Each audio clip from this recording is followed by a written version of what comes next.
Blog Talk Radio. 10 years ago, a crack commando unit was sent to prison by a military court for a crime they didn't commit. These men promptly escaped from maximum security stockade to the Los Angeles underground. Today, still wanted by the government, they survive as soldiers of fortune. If you have a problem, if no one else can help, and if you can find them, maybe you can hire LCS Hockey. Well, you may be poor with a wolf at your door, but money isn't everything. You still got the song and a river full of fun, and you always have a song to sing. So get the pen off your face, we're gonna replace it with a grin and a dream come true. With a pretty girl dancing to Joyce band music, and a mess of mama's barbecue.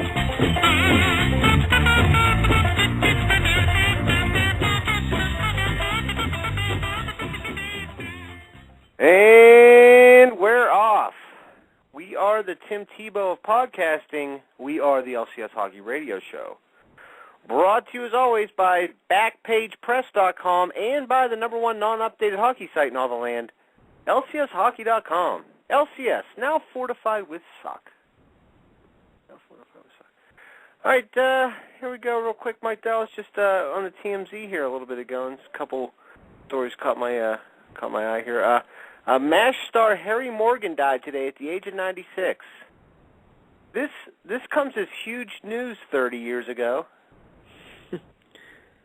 Yeah, I'll be honest, Larry. I thought we lost Harry Morgan a long time ago. Yeah, no. It was today. How about that? Yeah. And when people ask you, Mike Dell, where were you on December 7th, 2011? What are you going to say? You're going to say right here on the LCS Hockey Radio Show commemorating Harry Morgan. Harry Morgan. Yeah, people remember him as Colonel Potter from MASH, but he was Joe Friday's partner on Dragnet, Gannon. Yeah. Frank Gannon. Yeah. Look at that. You know, you're a TV scholar. That's why. Yeah, that's right. I'm looking at my diploma right now on the wall. Yeah. Hey, how about this, Mike Dell? Ashley Simpson and Pete Wentz are officially divorced. Who? From fame. Look at from you. Fame. The old hesitation and then boom. Yeah. And finally, in the news, this just came out today, Mike Dell. Kristen Stewart, according to Forbes magazine, gives the best bang for the movie buck. Worst bang for the movie buck goes to Rosie O'Donnell's pussy. What? That is just wrong, Mike Dell. What? Worst bang? You can't do like jokes like that. Kids at home, please. What do you mean? We're a family show. When did that happen? I thought we've always been a family show. No, we said goodbye to that a long time ago. Long time ago. Once we started getting Brandon and stuff on the show.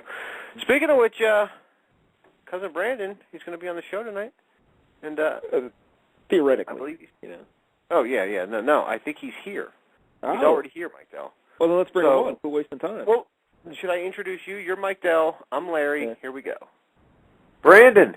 Hello? I wondered where Jerry bought his pantyhose. What is wrong with you? That's horrible. How do you call yourself a man? Holy hell, I need to have these women.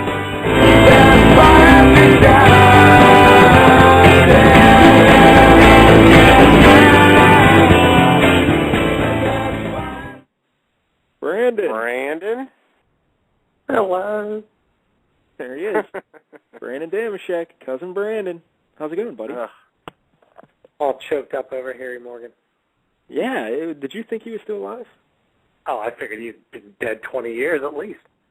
Yeah. In fact, I figured his career died after the Dragnet remake, if nothing else. So. I love Harry. You remember that? He came back and served as the lieutenant or whatever over with Aykroyd and Tom Hanks. And that's right. He was in that. Let me urge you to do something, and I don't mean. You know what? We can cancel the show right now. It's worth doing right now.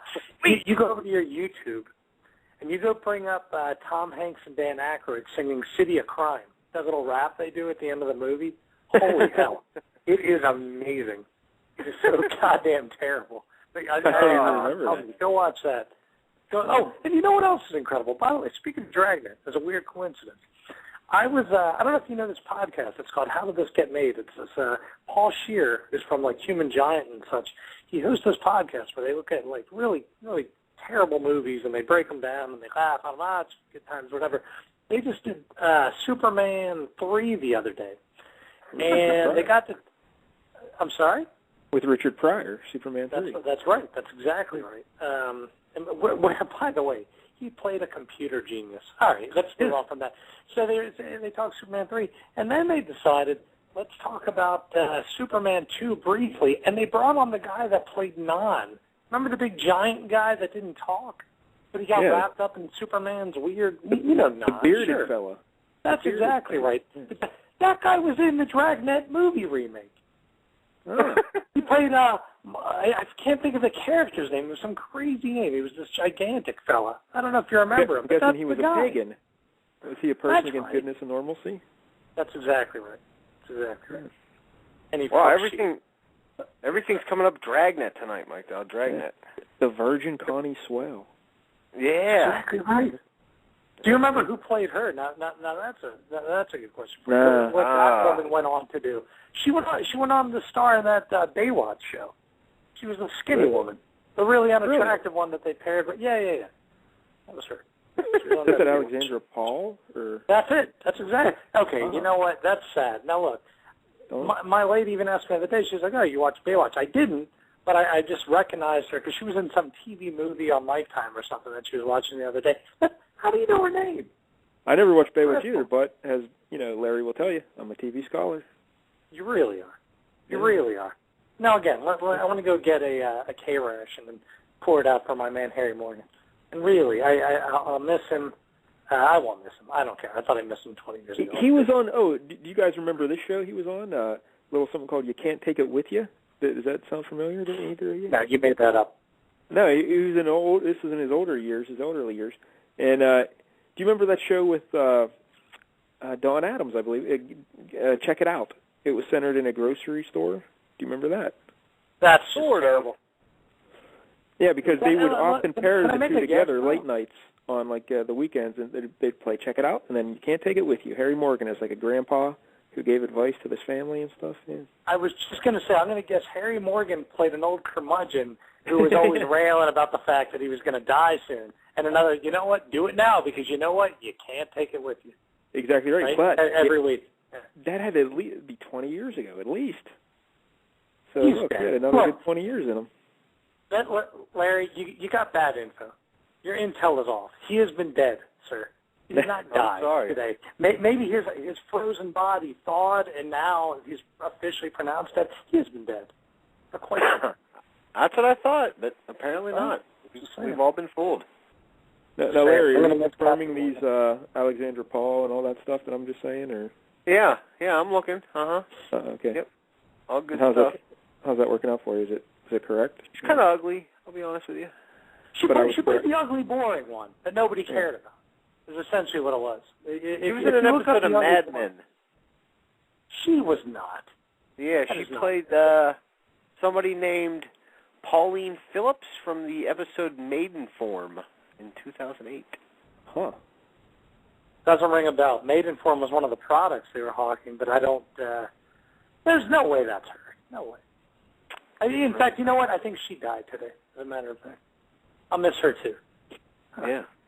You Can't Take It With You, 1987, starring Harry Morgan. Jesus, God, are the two of you just sitting there on your computers? Talk to me, for God's sake. Put your fucking computers down and quit nerding out.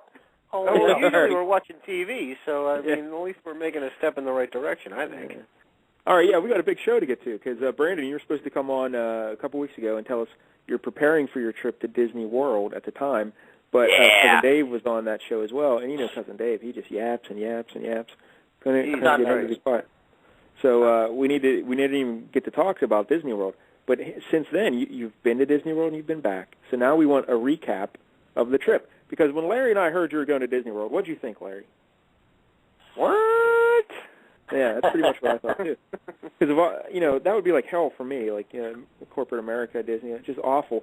And I can't imagine you enjoy that kind of thing either. So why were you there? Okay, I don't know how to spin this. I don't know which side to give you. Look, the angry, drunken, self-loathing part of me is going to sit here and tell you, you know what, you should never go there. At least some of the circumstances that I did. My mom decided, you know what would be a good idea? I'm gonna buy this trip for myself and my 2 sons and their ladies and my 3 grandkids, and the 8 of us are all gonna go to Disney World for like 4 or 5 nights, whatever, and it'll be fantastic. And blah blah blah, and it's gonna be a nonstop, adventure and blah blah. We're gonna go to 4 of the parks and do that. Yeah, look, theoretically, goddamn awful idea in my mind. I'm like, this is, no, this isn't good for anybody. It's going to be, bitching kids. It's going to be my mom being like, I got to sit all this walking. It's so hot. Old fucking Jew doing that thing. And then, me just looking to find beer everywhere. Here's the truth. What it turned into is this. Disney World is great, and doing these 4 parks, and it's great if you like to spend half of your time on a bus. And that's what it comes down to. And let me explain. I don't know if you've been to Disney World, but this is what happens. No, you wake up early as shit because you've got, kids, and it's like, hey, let's go to the parks. Fine, get up at 7 goddamn a.m. So you get up so fucking early every morning. You wake up, you hurry up and get dressed. You run out of your hotel, you catch a bus that takes you to one of the parks. Oh, good, the park open. Now we can go see Mickey wave his dick around or whatever he does. You go walk around for 4 hours. You do that. Now we got to stop and go get food. Oh, somebody has to go take a shit. Oh, somebody's got to go piss. Somebody needs more water. Somebody needs food. Let's go on this ride. Let's go on that ride. Somebody needs more food. Hey, it's 8 o'clock at night. It's time to go get on the bus to go to some goddamn restaurant that's not even in the park. You go and do that. You go eat. Next thing you know, it's 2 hours later. You got to catch another goddamn bus to get back to your hotel at 11 o'clock at night so you can wake up the next fucking morning and do it again. That's Disney World. There you go. Huh. Did you get us a souvenir? Yeah, I don't really want to go now. Well, no, in all honesty, look, we spent, and now imagine this, though, and 8 people walking around together for 4 non-stop days in the fucking 85-degree heat. Yeah. First day all day. That's exactly right, but it was, it was a little worse, but yes.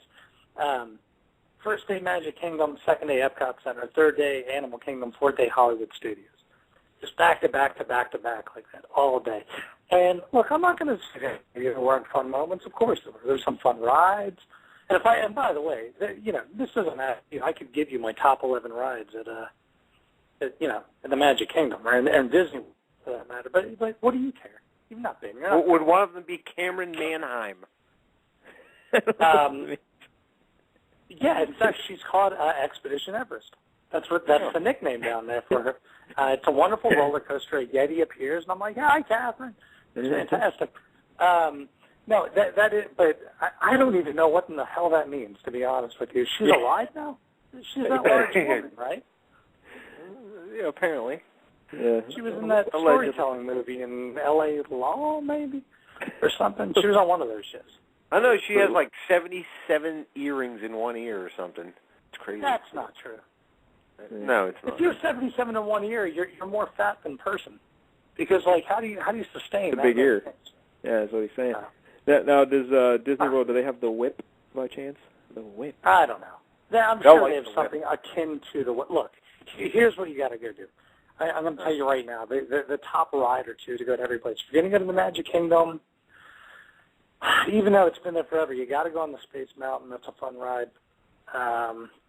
Trying to think what else was really good there. The Space Mountain's good, whatever. Go to Epcot Center. Oh, the Epcot Center, by the way, as it turns out, that's a fucking nerd park. I mean, it's just not that cool. It's a funny thing to do to be like, hey, we're in all the countries. I'm like, you know what? Here's another idea. Why don't you just go to those countries?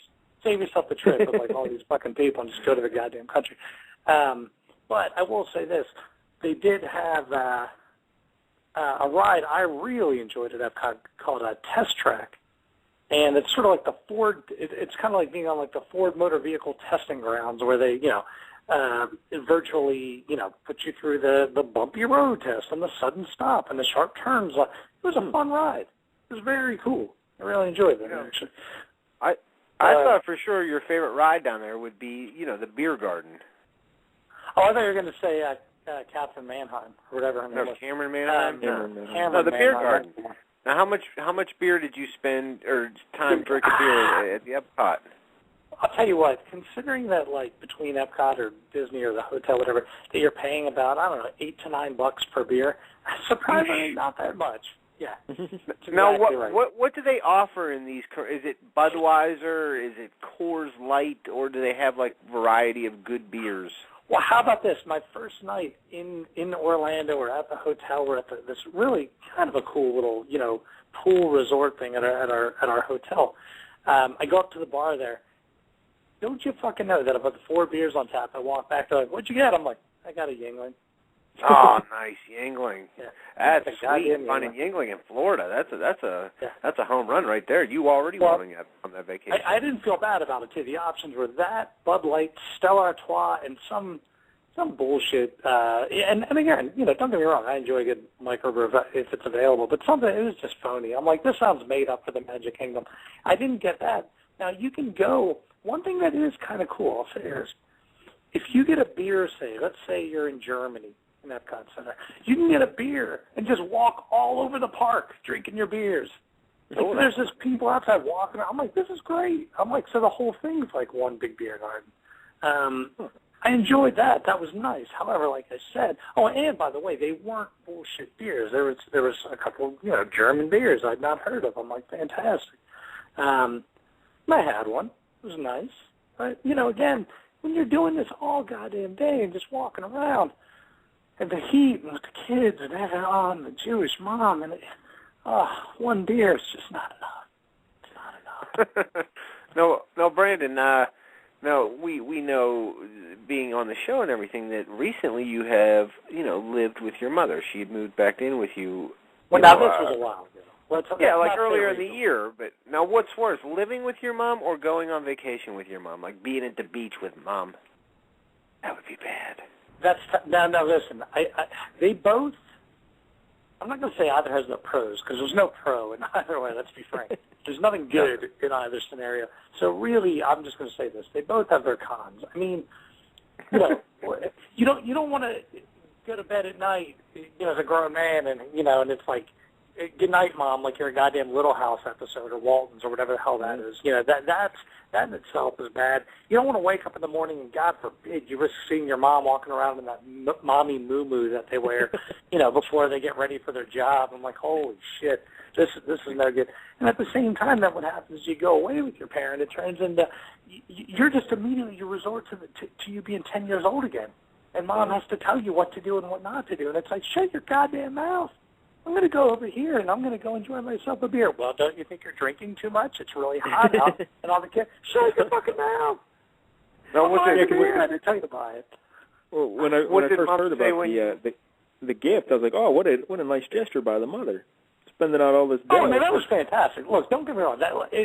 And this, again, here's the real nice side of it, like I said, was this. The best part is that, the kids got to go. And I thought, if nothing else, I thought that was great that, like, the 3 little kids, ages, 6, 7, and 8, got to go to Disney World, which was, that made me very happy. I was really happy for them. They're all about the kids. But it was great. And here's the thing, too. The week before, the Sunday before we left, we had, like, a scavenger hunt and surprised them. We've known for months that we were going. They had no idea. My daughter was over the moon. Couldn't stop screaming. I mean, she did when I put the gag in her mouth and put her head out. I was like, but then I was like, nope, no more screaming. And that was it. But what I was going to say is it's nice a gift that, your mom did all this. But at the same time, it's also kind of, a little jerky when you think about it, because it's like, hey, now you can't say no. You're stuck, Well, it's not only that, too. It's like, remember that time I bought that, I took everyone to Disney World? Yes. Yeah. Fine, I'll go get the fucking milk that you need to make the cookies. You know what I mean? Now it's forever. Like, oh, God, I'll come over and mow your fucking lawn. That's like the worst gift ever, Larry. How would you like it if someone gave you a trip somewhere, Larry? You'd hate it, right? Oh, yeah, I would. Oh, I'd hate to leave Pittsburgh. Let me tell you. So nice here. Weather's beautiful as usual. But would you go on a trip with someone if someone said, hey, we're going to go to, Disney World. Here's the 8 of us. Would you go? Well, it depends on where we're going and who it is. Wow, you're much more official than I give you credit for. It's going to be. No, I think that's right. I think in theory, everybody says, everyone says, oh, just getting away is going to be great. It's be so nice. You know what a better trip sometimes is? Everybody else just leave you the fuck alone and you stay home. That's what I was just going to say. For everyone else to leave and you say, you're just that's a vacation. The world. You take a hammer to your phone, you lock the doors, you're like, shut the fuck up, I'm going to drink myself silly, leave me be. Just for 2 days, go away. Now, did you encounter any large costumed people down there? We did. We had for instance, at the Magic Kingdom, we had a character breakfast and keep in mind, by the way, my sister-in-law essentially organized everything down to when I was allowed to take a piss. So that the intentions were good. At times, I got to tell you, it was hard to be that regimented. Again, with 8 people, it'd be like, oh my God, now we have to fucking go here. Tell you what, you go, and I'm going to stand here and shoot myself. How about that instead? Yes, we had a character breakfast with, you sit at your table, and about halfway through your meal, all the characters come over, and they hug the kids. And I'll tell you what, I have a picture with Minnie Mouse. Oh, I like me and Minnie. Yeah. I'm not, well, tell you what, she got a little crush. She did. I'll tell you what, you know what? Minnie Mouse, whore. I don't think that's right there, Cousin Brandon. I don't think it's right either. That's why I called her a whore. Yeah. That's my point. I'll tell you what else was nice, though. We took the 3 kids over toward the end of the day at the Magic Kingdom. They all met. They all got pictures individually with Mickey and Minnie. And the nice thing was, earlier in the day, it's the first full day there, and of course my mom would say, I'm going to buy 2 gifts for all the kids. And it's like, sweet Jesus. Immediately now, of course, what do they want to do? Let's go get gifts. Let's go buy things right away. And I'm like, it's our first day. You might want something now. I want something now. So, of course, my daughter buys she wants a little Minnie Mouse doll. Fine. She gets it. I'm like, all right, you're carrying it around. I want to hear it. She, gets her doll. But sure enough, we go and meet Mickey and Minnie at the end of the day. Each one of them signs a foot of the Minnie Mouse doll. So you know what?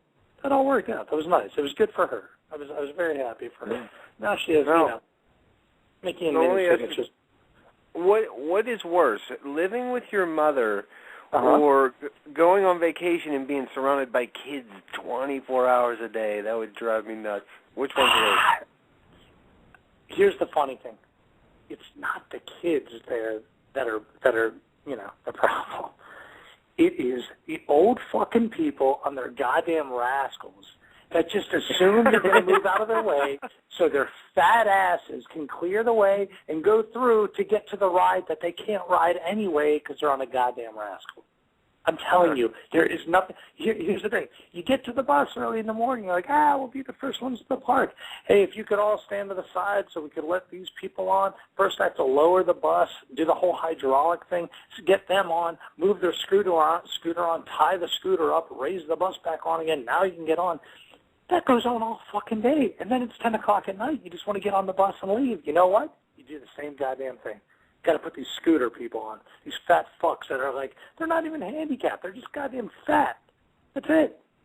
Now, you mentioned one of the parks, Hollywood something? Like, what's anything good going Studios. on there? Hollywood Studios was delightful. Next to Magic Kingdom, I think I like that best.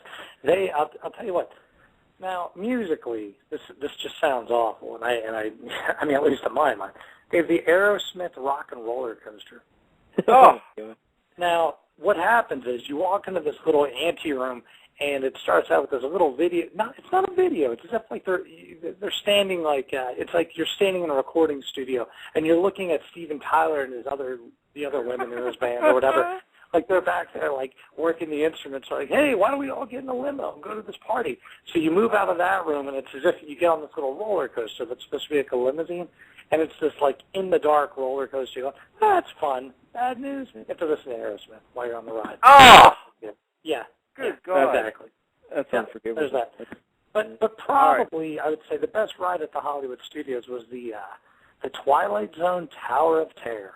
And now here's the thing. I think I've mentioned this before. Twilight Zone, the old black, my favorite show of all time. It's my favorite. Really? Of all time? It's great.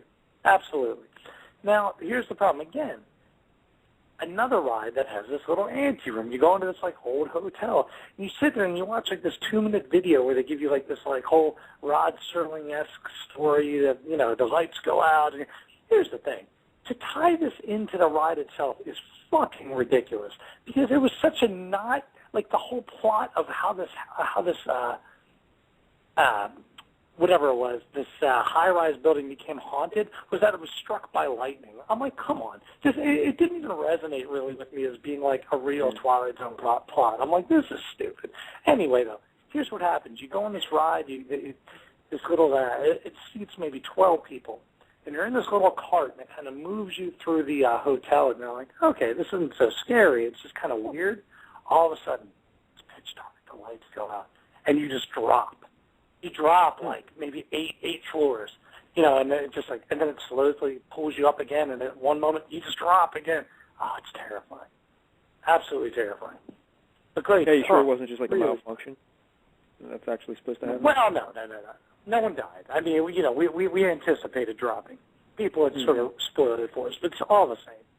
Very, very fun. Now, any other like Hollywood studios? I'm thinking there's got to be some like movie tie-ins or anything good there. There was a Star Wars thing that made me and my lady sick. So nothing but Star Wars. That's it. Please let me Star Wars stay. That's exactly right. Yeah. Bill Murray. So that was interesting, but again, it was nauseating all the same. There's something else that was fun there. Now, this wouldn't sound fun as a ride per se, and it really wasn't a ride. But you go into this cool studio, and it's like an animation. So you go in and you draw. You draw a character from Disney. So there's a shit ton of us in there, and we drew the, what's his name, Jack Skeleton from Nightmare Before Christmas. Oh. It was very fun. It was kind of cool, actually. It was a fun thing to do, to sit there and be like, now make a big circle. Now do this. My daughter, God damn it. She flipped out and had a meltdown because, like, her drawing was bad. Holy shit. Look, A, you're 7. B, it's not terrible. And C, shut up. Seriously. I mean, it was just to the point where I'm like, listen, I can't believe you're crying over this picture. That actually was good. It was good. Yeah. But, again, I think she just feels like she put so much goddamn pressure on herself. I'm like, what are you doing? Yeah, that's not good. That's a red flag. It's like Daddy. No, we left her at Disney. She's still there. And, I mean, we're all praying she gets home someday. You turned her loose in the underground tunnels where the sanitation works. Exactly right. Yeah, did you tour the underground city at all? I don't even know that exists, really. And if it does, it's all, can the slaves come? And I didn't want to get into that. That's where they do all the MK Ultra mind programming. Right, it's inappropriate mess. I do have one other... I forgot one Ruin other everything. alcohol. And that's right. You really put a damper on things, I have to say. One other alcohol-related story for you. At the airport, we flew out of Harrisburg, had a direct flight to Orlando, so that was nice. But before getting on the plane, I realized, my brother's like, hey, did you bring any booze for the room? And I'm like, no, I didn't. Didn't even think to do that. God damn it. So I bought a bottle of wine in the airport in Harrisburg. So, one night finally I'm like, goddamn, I'm cracking up this bottle of wine. Sure enough, I'm like, what am I doing? It's not even a twist off. I need a goddamn wine key. I'm like, what am I going to do?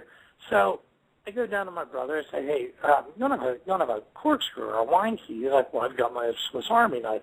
Perfect. Gives me that. I go back to my room. I pull out the corkscrew part. I'm screwing it in. I go to pull it out. The whole corkscrew just breaks off in the cork. I'm like, well, that's not good.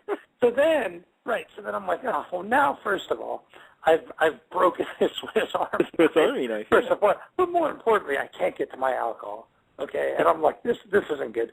So what I do then, I somehow manage to like push the screw all the way into the cork. Then I grab the knife part of the Swiss Army knife, and I start trying to chip away at the cork. And I do whatever I can to get in there. I'm like, the next thing I know, I'm doing this, and I'm like, noticing my hand hurts. So I look down. I cut the shit out of my hand somehow. I'm bleeding all over the place while I'm doing this. I'm like, oh, God damn it. So I'm like, you know what? Fuck this. I pick up the phone. I call down to the front desk. Excuse me. I'm like, do you happen to have a wine key? They're like, I'm sorry?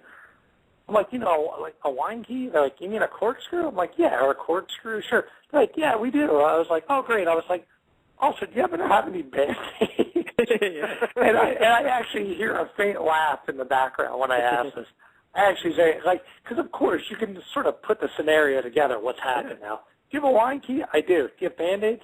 No. And you know what they tell me, by the way? They can't bring Band-Aids to my room. Legally, they're not allowed to give me a Band-Aid. Are you fucking kidding me? I didn't ask you for heroin. I didn't ask you for Tylenol. I asked you for a goddamn Band-Aid. So the, yeah, I guess it could be considered medical treatment, and then if something happens to you, them, yeah. It's a Band-Aid. What's going to go wrong? Oh, what happened? He suffocated on a Band-Aid. He accidentally swallowed one, and he died. Please, bring me the fucking Band-Aid. So no. So now, how did Mitch take the fact that you broke his Swiss Army knife? Well, he didn't say much. He was just like, "Oh man." I was like, "Yeah, well, you know." Let me ask you this. I'm sorry? Does Mitch at any point, does he get some alone time? With what? With his wine, his woman, his hand? Which Disney World character did Mitch jerk off to? I was going to say, right. He had his character breakfast with Mr. Handy, I guess. Oh, that's his one. That's exactly right. Yeah. Wow. No, I don't. Who would Mitch go for? Would it be like Pocahontas, Sleeping Beauty, Jasmine, Pluto, Beast, Ariel? Beast, Goofy. No, Beast. I mean, again, Dewey and Louie. No, it was Beast. I've Beast. said it like 5 times. It was Beast. Yeah. That's all he went on and on about until I realized it was night 4, and I'm like, I see. You're a pig of a man. Well, I couldn't judge at that point. I had broken his wine cube. What can I do? I'm like, he is kind of attractive from a distance. You know what I mean? Like, I have to sort of massage that. I mean, not massage his penis. That's disgusting. But, his, right. So, that's how it goes. So, yeah, that was, I don't know. And, Disney, like I said, all in all, it was just goddamn exhausting. It was, I mean, it really wasn't bad. We had a good time, like I said. At least the kids had a good time. That's what I was most concerned with. But, they were already talking about, maybe in 3 years we'll go back. And me and my lady looked at each other like, have fun. Look at that. I'm like, if my daughter ever goes back, it's gonna be when she takes her kids. Because if you think I'm ever going back to the fucking Magic Kingdom, you can suck my cock. There's no way. Now you're quite familiar with Hershey Park, what we've established on past shows. Sure, I had a season pass. You've been to Kennywood, right, in Pittsburgh? I've not been to Kennywood. I've never been to Kennywood. And my buddy was right by Kennywood. I've never been there. Now tell me this I was really see how quickly Disney while we're talking about Kennywood. Now, Kennywood just, and I always ask this and I know the answer, but Kennywood's got nothing to do with Kenny Rogers, correct? That is correct. Because I'll tell you You're thinking of Dollywood. No, I know Dollywood, of course. I'm saying, if Kennywood was a Kenny Rogers theme park, sweet damn, I might drive there right now. I might go right now. Just to go, did you ride the Gambler yet? It's like, no, I'm checking out Six Pack or whatever. And then, holy hell. It'd be fantastic. Yeah, it's certainly a good marketing opportunity for Kenny. Yeah. Oh, let me ask Brendan one more thing about Disneyland here. What's worse, going on vacation with your mother or Aerosmith the roller coaster? Well, the former, of course. I mean, Aerosmith the roller coaster, you ride once and you're done with it. But that's a lot of Aerosmith. Well, I had to ride my mother the whole time. Right, exactly. Didn't get cold tonight. Look, speaking of which, Brandon, I forget, do you watch Boardwalk Empire? I watched the first season. I don't have HBO now, so I did not watch it. I enjoyed the first season. I thought it was great. Oh, the second season's even better. It's so much. But the most recent episode, our pal Jimmy Darmody, he has a flashback to his college years where he rode his mother a little bit. You're kidding me. He didn't really, did he? Yes. Oh. But anyway, his mom's Gretchen Ball, so They're stealing right from my life. That does not make it okay. Copyright. That does not make it okay, especially because Jimmy Darmody turned out to be my favorite character after the first. Oh, Jimmy Darmody, he's the best character on TV. I think Don Draper takes second now. Really? Yeah, I'd put Darmody one. Yeah. That's a bold statement. Who is that, Buscemi? No. Buscemi's he's Nookie Thompson. Nookie Thompson. Yeah. Well, who's this other character you speak of? Jimmy Darmody. He's a young fella. He's trying to bust his way into the gangster world. I mean, what's his acting name? Michael Pitt, right? Is that what Michael Pitt? That's right. He's in some bad movie as a youngster with Sandra Bullock. I know that complete because Sandra Bullock has done nothing but gems, and God, I hate her too.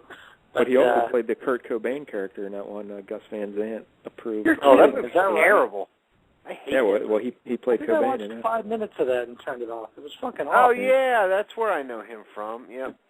Oh, he's Yeah. great Michael though in Total. Huh.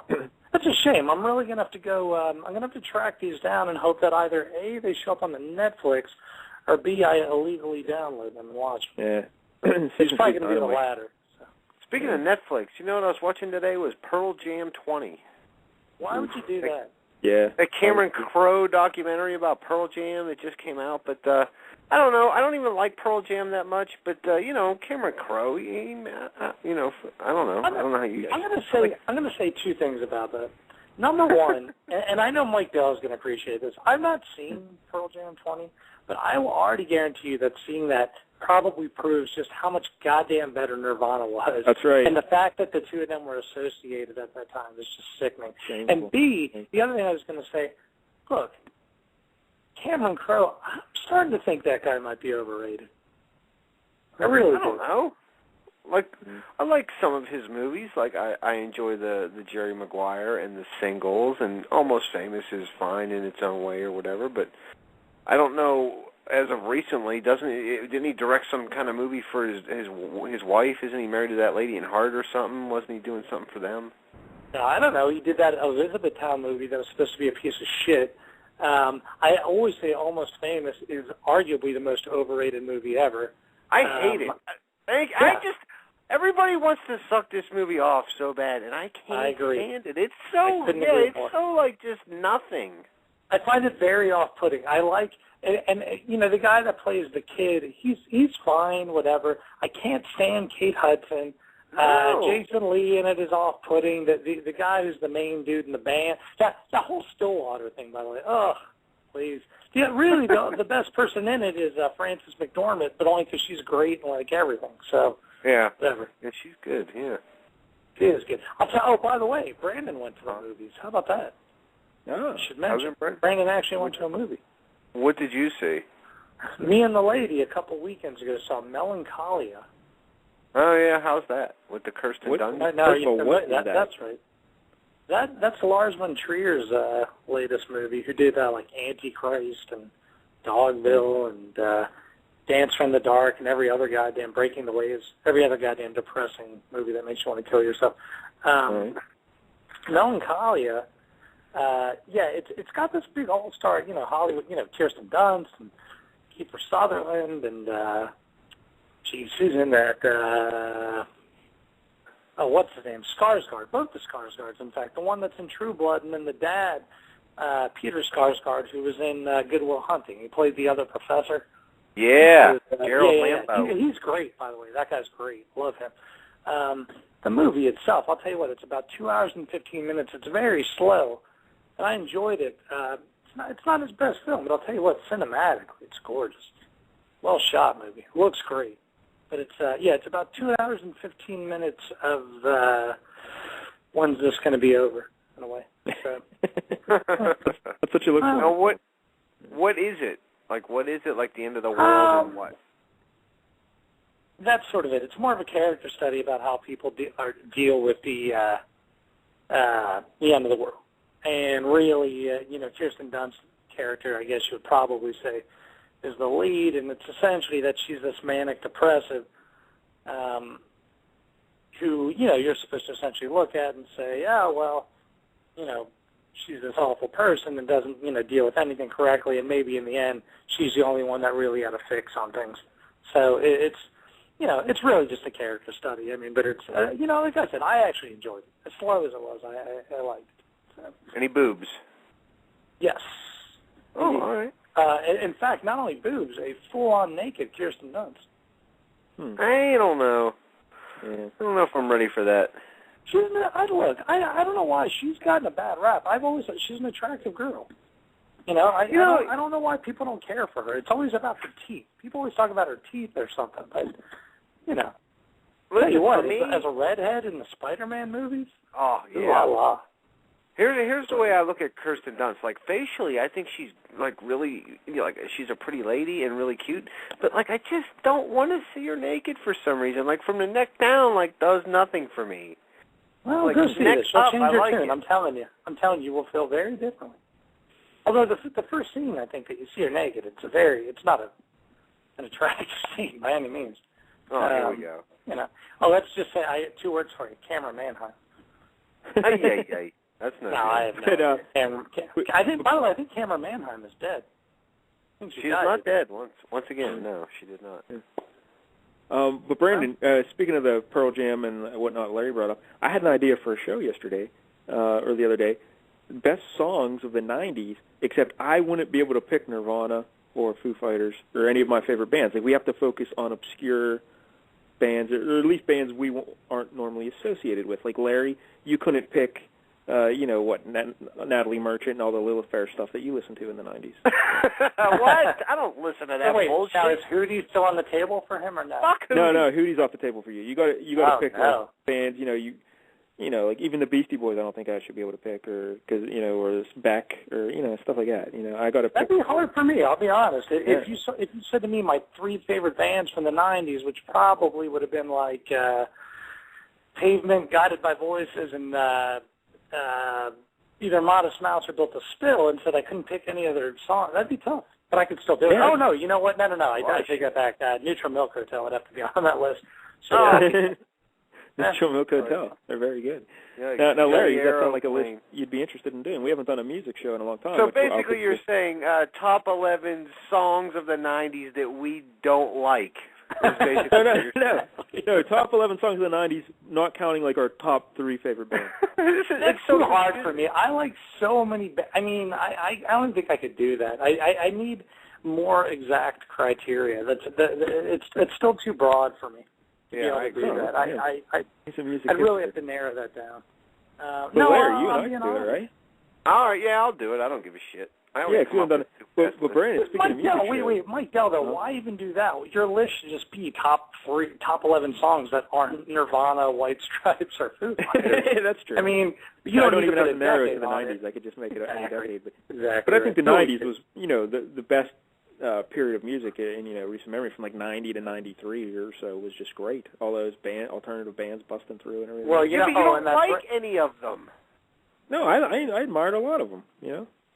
Who? Like, you mock Pearl Jam now, you mock Alice in Chains, you mock Soundgarden. Just wait for my list. I'm not going to give away anything away. You'll wait for my list. And by the way, I failed to mention probably my favorite band, if you're going to talk about that early, that sweet spot, 89 to 93-ish, I failed to mention my favorite band, the Pixies.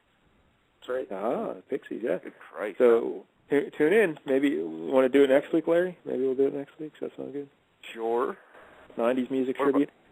But Brandon, speaking of the music tributes, it's almost time for your year-end review, right?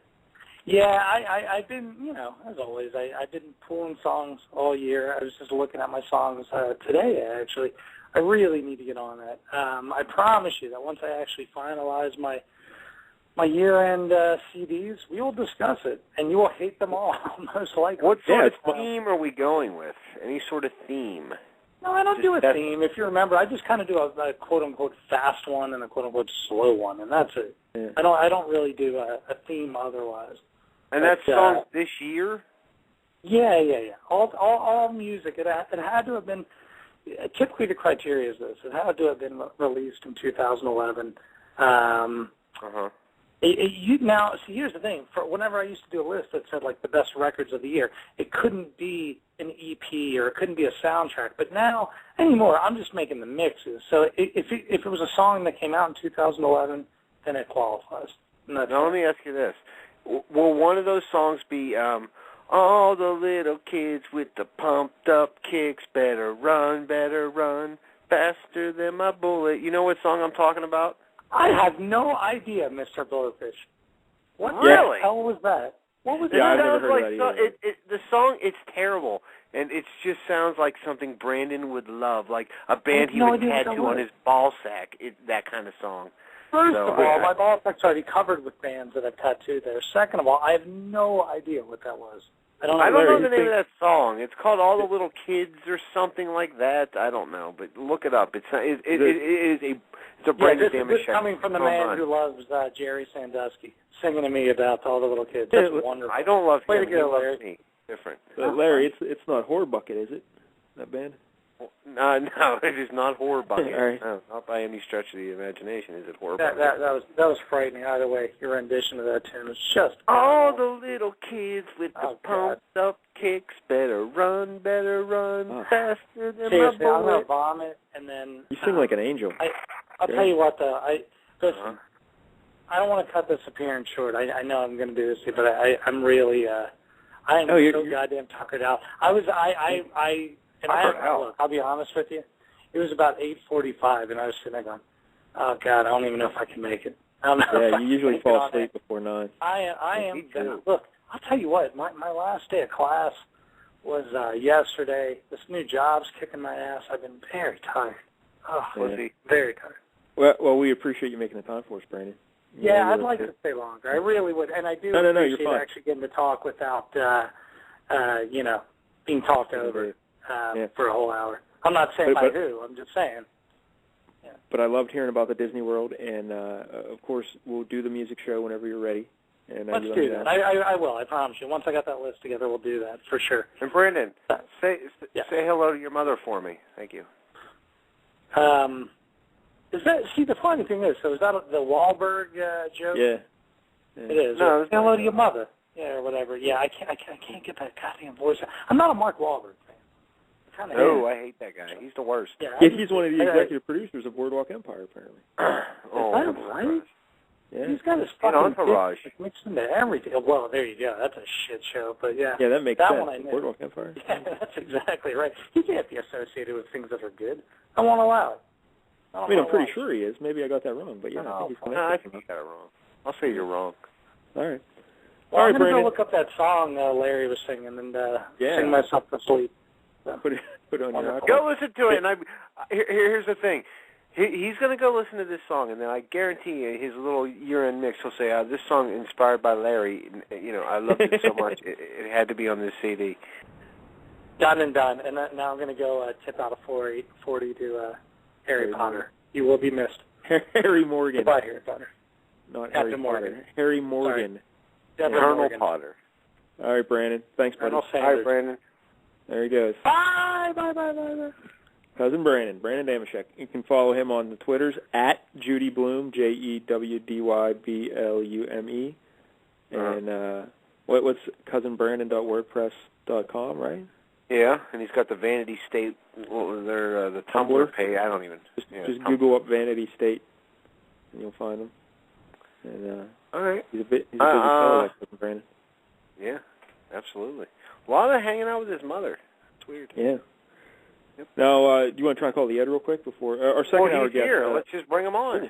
Oh, all right. Look at that. Edward. Yeah. What's up, man? I got a few things to say, man. Oh, this will be good. This is our buddy Ed Miller. After that impelling interview with Cousin Brandon, I got a lot of stuff to talk about on that one, man. I was a lot of talking points. I had my ears on, yeah. Now listen, how come after I'm on, you never go to Ed's webpage or nothing like that? I don't hear no Ed Las Vegas Twitter. Yeah, we say that pretty much every time you hang up with you. Oh, okay, well, you're forgiven on that one. But listen, you guys got to give me Cujos. You guys got to give me Cujos, man. Cujos for anything. Right? Some Cujos. Who said Jimmy Duffy was going to bang his mama? I did. Well, it was all pretty well known that Jimmy had some sort of a weird relationship pretty with well his mom. because you didn't know it till I told you. It was pretty apparent that there's weird stuff going on. No. I don't know. So what did you think of that episode? I think it may have been the best episode of the series last week. No, I thought it was probably the worst because the flashback was just stupid. I loved it. Me and Little J, I won too because I took the under on 4.5 boobies and killings. Yeah, and I had it was great. The flashback when he beats up his professor. Me and Little J have a great little game that we play each week. Yeah, I know. You told us all about it several times. Yeah. Well, other people can enjoy it too if they want to play. All right, go ahead. Tell the people what you know. Is every week on Boardwalk Empire, we combine how many boobies they'll show and how many killings there will be, and we'll set an over-under. Then we sit there and watch it and just laugh, and then we'll put odds on who will be the first person to get whacked out and all this junk like that. You know, it's a good old time in America.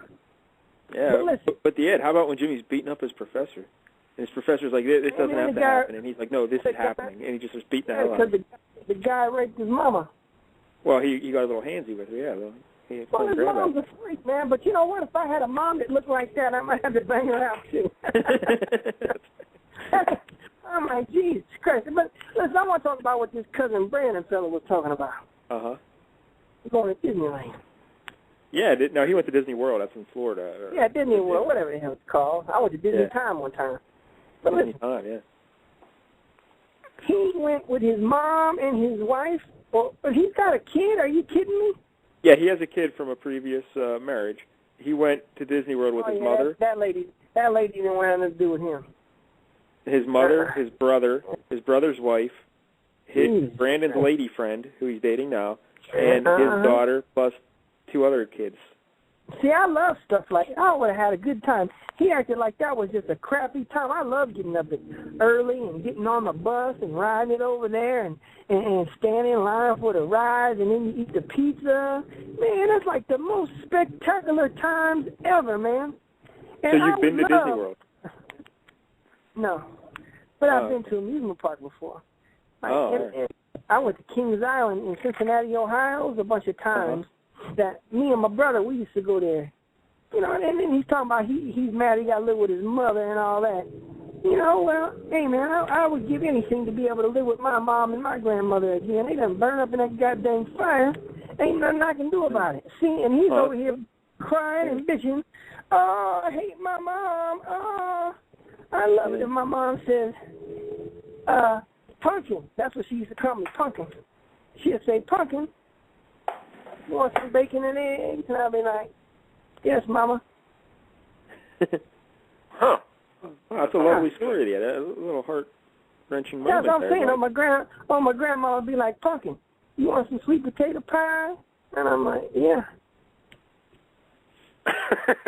Just yes. No, Ed, I heard the show last week. I guess congratulations are in order. You're getting married? Who? You. Remember Lynn? She works at the Home Depot. 9 weeks. No, I don't know about that. Fair enough. The engagement's off already? No, it didn't work out.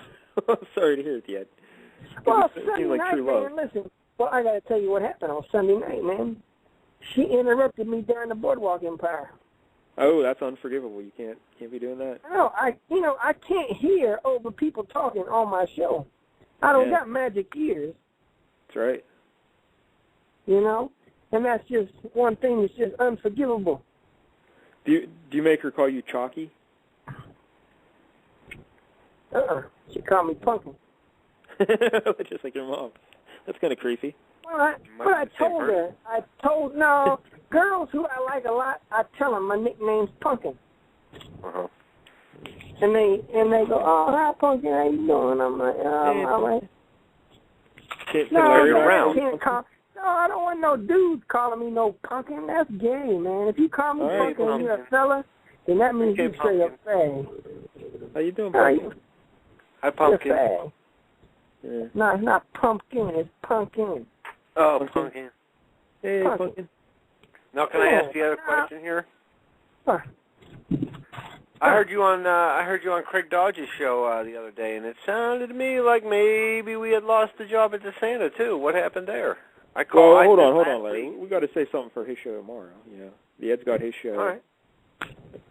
But we'll just leave it at your ears may have deceived you, young fella. My good man. My good man. Oh yeah, Charm School, yeah. Of course. Yeah, but tune into the Ed show tomorrow, and we'll get into the whole Santa Claus. Don't always hear when you're drinking beer. Yeah. I probably was drinking. I was at work. Huh?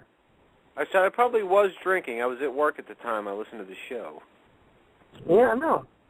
And listen. Now, Ed, is there any other talking points about Cousin Brandon's interview that you'd like to discuss? Yeah. Hey, Larry, did you sign up for the Ed's World Gambling Championship yet? No, that has nothing to do with Cousin Brandon. I did not. No, I thought that was today.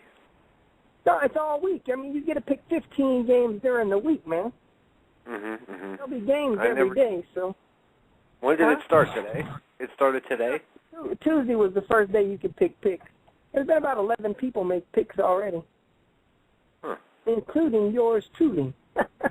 I learned that in child school. Yours truly. Yours truly. Yeah, that's what I'm saying.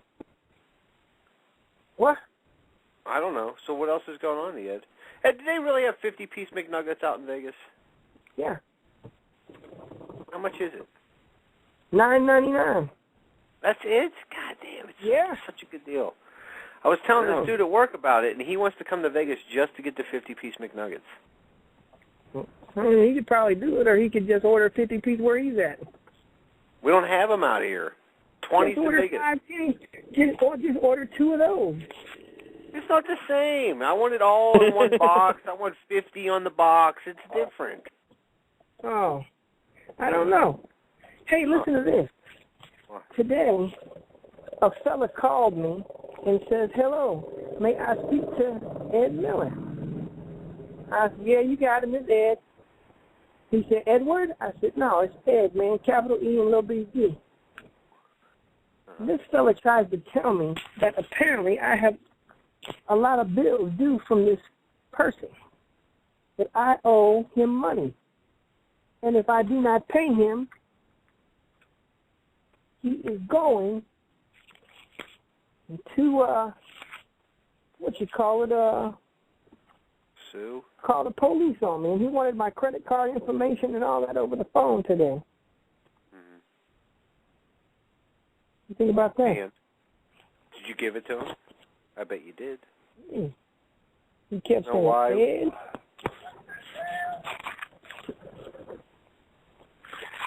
And then he says that I got to pay him this money, and if I don't pay him the money, you hear that helicopter? Yeah, what's going on? Life flight? Yeah, this helicopter doing it. Are you in a car accident? Yeah, I'll call you back. I wrecked my car. Call you back. Well, Ed, we have a guest coming on in the second hour, so don't call us back. He hung up. Oh, all right. Well, we'll be booked in the second hour. But listen to the Ed Show.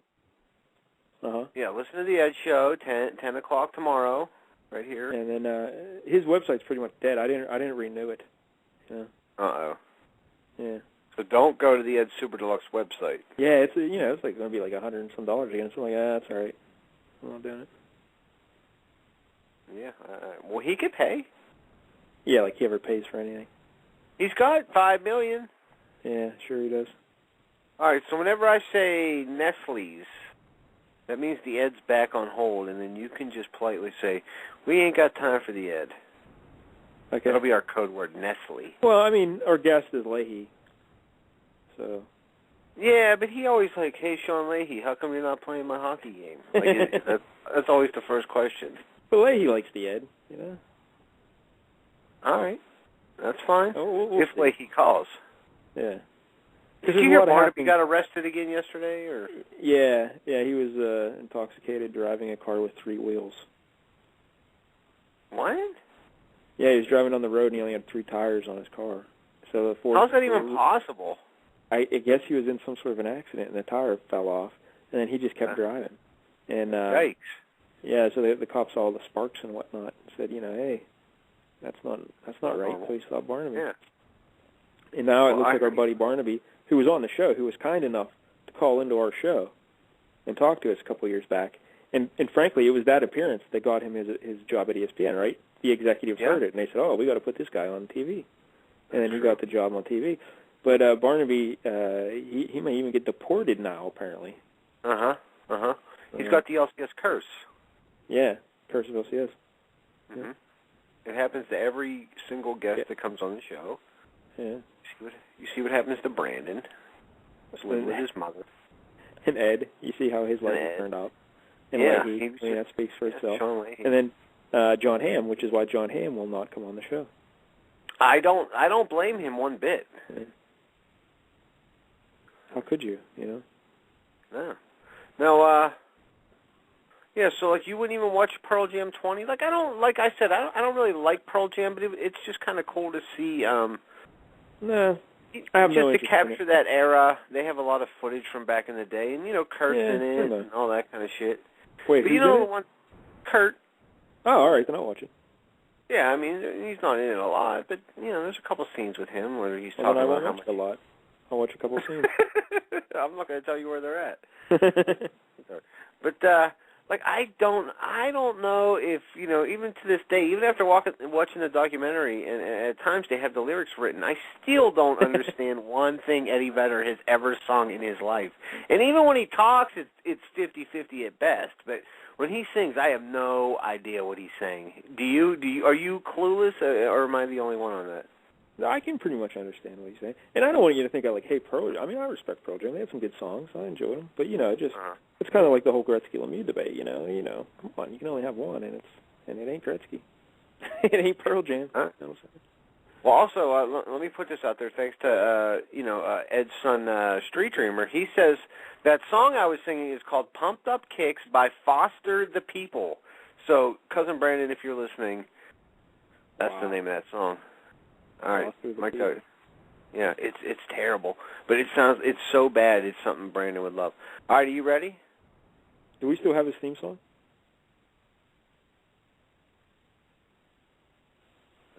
Sean Leahy, who canceled?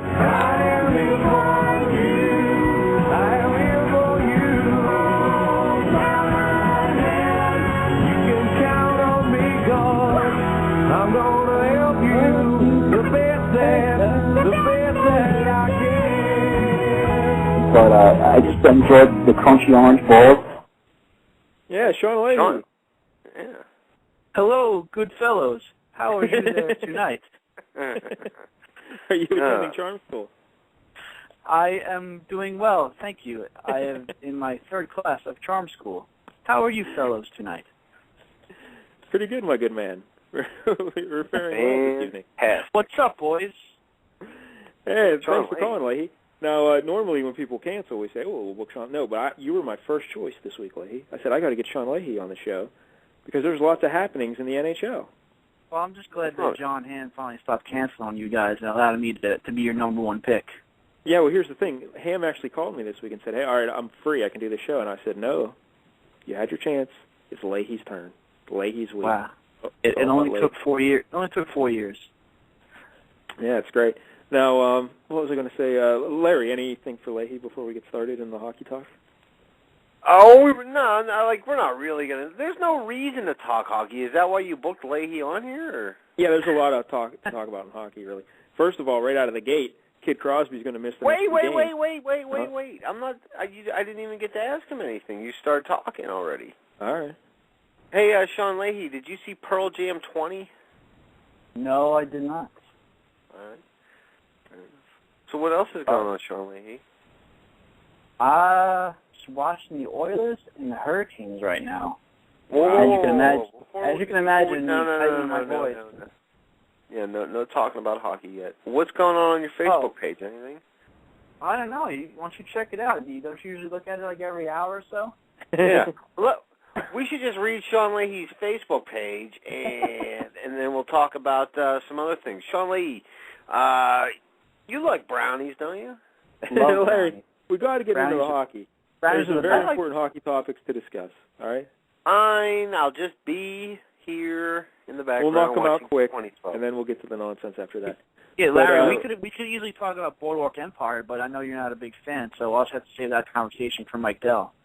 Yeah. Oh, good Lord. Yeah, wake me up after the hockey and the Boardwalk Empire. I'll be here. Leahy, how about that? Did you watch the last episode of Boardwalk? Oh, man, let me tell you, the first season was good. This season is awesome. Yeah, it's so just awesome. nonstop greatness this season. And I think that really was my favorite episode. It was just so many great things happening. Oh, my goodness. And I'm glad they explained the backstory of Jimmy and his mom because, you wondered for the last year or so what was going on, and, that episode really brought things full circle with their relationship. Larry's booing. But, all right, Kid Crosby. I just heard before the show here, he's going to be missing the next 2 games for precautionary reasons. And right away, people are flipping out. Oh, he got his bell rung again. But it's his knee. They're worried about his knee and the fact that he's, just tired and coming back and whatnot. They said, all right, just take it easy, for 2 games. because he collided with Chris Kunitz. Right? Yeah, it's going to happen, whether it's his knee or they're just being very cautious because of the impact of the hit. You know, the guy missed 60-something games with a concussion. He's the crown jewel of the franchise. He's going to miss some games, and it's okay. When Malcolm came back a few weeks ago from his knee injury, he missed a game or two here. You know, Mario used to always miss games, as we remember, so they're just being super cautious, and it's better to be very cautious with him now than risk anything majorly happening against the Flyers tomorrow or the Islanders on Saturday. Yeah, they ran him through the concussion test just to make sure and everything checked out fine. He wasn't complaining of any concussion symptoms or anything, but he did bang. Like, if you watch the video, his head doesn't get hit or whiplash or anything. It's the knee. They go knee to knee. Right. And as soon as he gets up, he's wincing and he's flexing his leg, and he had trouble skating over to the bench. And he just said it felt like a stinger up his leg. It went numb there a little bit, so they checked it out, and so they're just going to let him rest because he hasn't scored a goal since that first game against the Islanders. It's been 7 games left. He's been racking up the assists. Yeah, but even that pace has been slowing down lately, and I think it's not that he's playing poorly. He's playing like an average superstar, but he's not playing like Crosby, So I think he might be showing signs of fatigue because they did have a brutal schedule there, too. They were playing 4 games in, 6 nights or whatever it was, and a road trip. So it's not the worst thing in the world that they sit him down and give him a little breather. Right, remember that first game against the Islanders, he played that game on pure adrenaline, just the rush of finally being back in the league, and these last few games, they're his preseason. He's still getting to game shape. Game shape is much, much different than what he's been used to in practice for the last few months. So it's going to take him a little while, even though he is Sidney Crosby. He needs a few games to kind of get his conditioning and kind of get up to speed of things. Yeah, the problem is if he keeps missing even a couple more games, it's going to be tough winning that Art Ross. Mario, lit things up when he came back. So I think, Mario. I think the Ed called me up the other day. Him and Franklin were in a Vegas casino, and I guess the odds for Crosby to win the scoring title were 7-1, or the plus 700, I guess at the time. So I told him, well, yeah, if he's healthy, he's going to do it, and it's not even going to be close. But if he's missing a handful of games here and there, because when he came back, he was like 28 points out of first, and he's got 12 now, and the leader's got 32. So he made 30. Kessel and Drew, I think, have 35. So he's 23 behind right now. And there's 50-something games left in the season. But I think the biggest trouble he might have is passing Malkin, though, right? Because Malkin's going to be feeding off him all the time, getting points, and it might be tough catching up to Malkin. Sure. Yeah. But I don't know. But hey, real quick, one more thing about the Penguins before we move on. It drove me nuts. Did you watch the Bruins game the other night? Yes. Can you explain to me what the hell Crosby was doing at the point on a 5-on-3? Please, someone? Look, we all know that their power play has had issues for years, and obviously now that Mike Yo's gone, we can't blame him anymore. But I guess they're just trying to find some sort of configuration with all those stars to make the power play work. It's not that tricky. And Bausma, hey, guess what? You're the reason they lost that game. Because I don't know what you were doing out there on the 5. They had 2 extended 5-on-3s, and they produced nothing with either of them. And then, meanwhile, they got James Neal sitting in the corner a lot of the time, and then Crosby hanging out at the point. You don't take your best playmaker and put him out at the point on a 5-on-3. It makes no sense.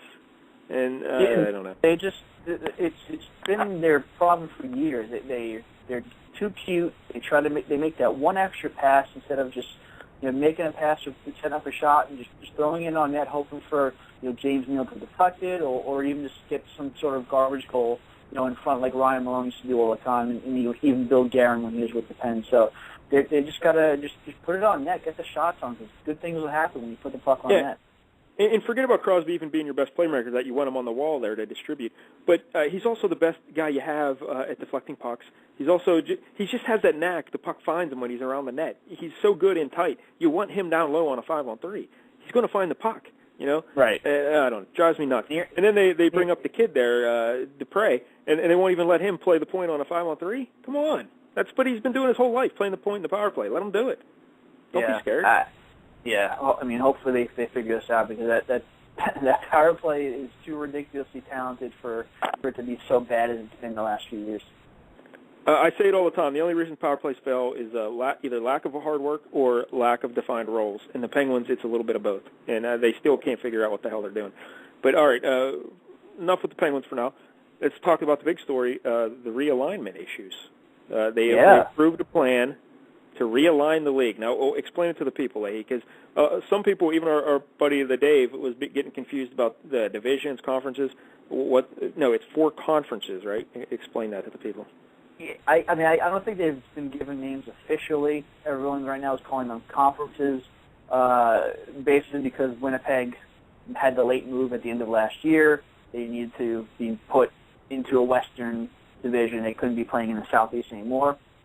And because a lot of teams were complaining about playing too many games out of the time zones, and the Eastern Conference teams having a lot less travel than the Western Conference team, the NHL presented this plan at the Board of Governors meeting this week to pretty much realign the entire league, make it more geographically sound, and make for these 4 conferences with the teams pretty much all in the same time zone, and also balance out the scheduling. So now every team will play each other in a home-and-home, and then I believe they'll play teams within their own conference division, whatever you want to call it, 6 times, and I think the others 4 times or something like that. So basically they merged a lot of the divisions. So like the Penguins, it's the old Patrick division with the Caps, Devils, Rangers, Islanders, Flyers, with the addition of Carolina.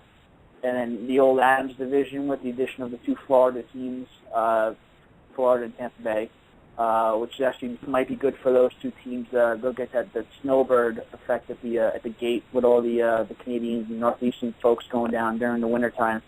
You have the old North division with the addition of Columbus, Nashville, and Winnipeg are playing there. And then the Smythe division is the Pacific with Anaheim, Calgary, Colorado, Edmonton, LA, Phoenix, San Jose, and Vancouver. And it's going to go back to what it was before they realigned in 93, 94, where it's divisional playoffs. So within that's a big 4 change. divisions, it's the top 4 teams in those divisions will make the playoffs. It's not going to go 1 to 8. Apparently, there's no more what we know now as conferences. But you'll play within your division 1 through 4, and then the 4 winners of those let's just call them divisions so they're not confusing. 4 winners of those divisions will then reach the Stanley Cup semifinals. And that's where the NHL has yet to really concretely decide what's going to happen. There was talk that the 4 division winners that remain, the Stanley Cup semifinalists, would then be reseeded at that point, meaning the possibility of a San Jose-Pittsburgh semifinal, with the other semifinal being like a Chicago and Boston or something like that. So no longer these geographical, matchups in the conference semifinals, and even the chance for the Stanley Cup final being like a Pittsburgh and a Boston. That could be a scenario. But like I said, they haven't decided what's going to happen after the second round of the playoffs. That's still to be hammered out, but that's what's going to happen beginning next season. Well, see, that's what I love about the NHL. They announced this plan. They still haven't even figured it all out. Good work, guys. Way to go. Yeah, I laughed at that, too. It's like, how do you have this? They said the meeting was, the realignment passed within an hour. That's how long the meeting was, and then they were out and talking to the media, but yet they didn't finish the plan. I don't know. I don't know when they're going to. The NHL is run by idiots and fools. But they had to get to the golf and the hookers. That's what they do at the Board of Governors. They were in Pebble Beach, so some plenty good golfing they had, and I believe there's no Board of Governors meeting in the spring, so I would imagine that's when they're going to hammer out the final details of the 3rd and 4th round. Now, my issue is, while I love the divisional play, and a lot of fans, they're all going nuts about how they like this plan and how they like the divisional playoffs and the kind of realignment that's been done. The day is going to come, and you remember this, Mike, though, back in the day, you could be the 5th place team in one of these divisions. Yep. And miss the playoffs, even though you'll have more points than a 4th place team in another division. And that's when teams are going to be pissed off, and even more fans will be pissed off. Yeah, because we've been through this all before. Year. Younger fellas out there may not remember, but this is how the league used to be. The 4 solid divisions, you played everything in your division, and top 4 teams in each division went in the playoffs. And it was great because it made the rivalry so intense. And that's why the Patrick division is still so, you hate the Flyers, you hate the Capitals, you know, if you're a Penguin fan. You hate the Rangers, you hate because of all those years of playing within the Patrick division. You played the teams over and over and over, and then you met them in the playoffs. But that was also the drawback of it is people kept complaining, like, every year it's the Devils and Caps in the playoffs. Every year we see the same teams. Wouldn't it be nice to play a different team in the first round or something? Now, how do you feel about that, Leahy? Do you prefer the divisional the matchups, the perennial Devils Caps matchups, or did you like seeing like the Senators and stuff like that? Yeah, I like the idea of and the other thing too, which wasn't hammered out at the Board of Governors meeting, along with the final 2 rounds of the playoffs, was there's no distinct Eastern Conference and distinct Western Conference. So two divisions are not linked up as of now. They could be, yes, but right now that wasn't right. the plan coming out. But I did like I like how the playoffs are set up now, because there's always a chance for a Cinderella to come out, like a 7th or 8th seed, and make a run like you've seen in the past, like the Oilers in 2006. I'm sorry, when they went to the Cup. I just look at the Penguins division right now, and if you're Carolina, the Devils, and the Islanders, you're never making the playoffs again. Yeah, you need to stock up, because those top 4 seeds for the next 5 years are going to be the Penguins, Caps, Flyers, and Rangers, pretty much. Yeah. And it's going to be tough for those teams. I'm sorry. Larry's interrupting to let me know that the Ed is on the line. Well, would you like to talk to the Ed at all, or just? Sure. All right, real quick. Bring Ed on, real quick. Ed. Yeah. Were you in a car wreck? Thought I was, but my car's all right. I didn't hit nobody. All right, well, that's good, Ed. I'm glad you're safe. But we're on the line right now with Sean Leahy. We're talking hockey, so we got a guest. We can't, pull out no, yeah, if I don't talk hockey. They've got the 4 divisions, the red, white, blue, and gold divisions. Yeah, the Ed wants to name them red, white, blue, and gold. Yeah. Well, we'll get into the names of the conferences in a bit. But is there anything else you'd like to tell Leahy? How you doing, buddy? I'm doing good, man. I got you gave me that code last week, so I'm looking forward to the big raffle in a couple weeks. Yeah, I got a prize for you too, because you won a game or something. Yeah, the one of the hockey things, I think, or football weeks or something. No, I don't think you won hockey. I don't think you know enough about that one. But, probably not. You won something. And then, you're always trying to bet in the horse races and all this junk like that. You're a good kid, man, but you got to let people know that I'm a big hockey person in the hockey world, and I'm doing big things in hockey. I got some new roller skates, and why am I limping? The Ed told me he wants one of the conferences to be named after the guy that played a game on roller skates, if you can see. Yeah. I'm still trying to track him down. I want to get an interview with him. Fuck Daddy. Well, they did a thing about him on 42 Minutes. It's a 42 minutes. show on the web, yeah. It only lasts 19 minutes, but it's 42-minute show. Yeah. That's what happens. Guess what? I'm going to be appearing at In-N-Out Burger in about 30 minutes. Okay, so signing autographs and stuff, or just getting your food? Well, I'll get my food, but if anybody wants to come say hi to me, they could. I'll get the one over on Tropicana and Dean Martin Boulevard. All right, well, everyone should look for that. The Ed will be appearing at In-N-Out Burger in 30 minutes. All right, buddy. Yeah. Well, we could talk to you all night, the Ed, but, Leahy's here. This is Leahy's time. We got to talk to our buddy, Sean Leahy, so. Well, Sean Leahy, listen, ask me a question about hockey. I bet I get it right. All right. Let me guess. Like a trivia question, or just something that's going on now?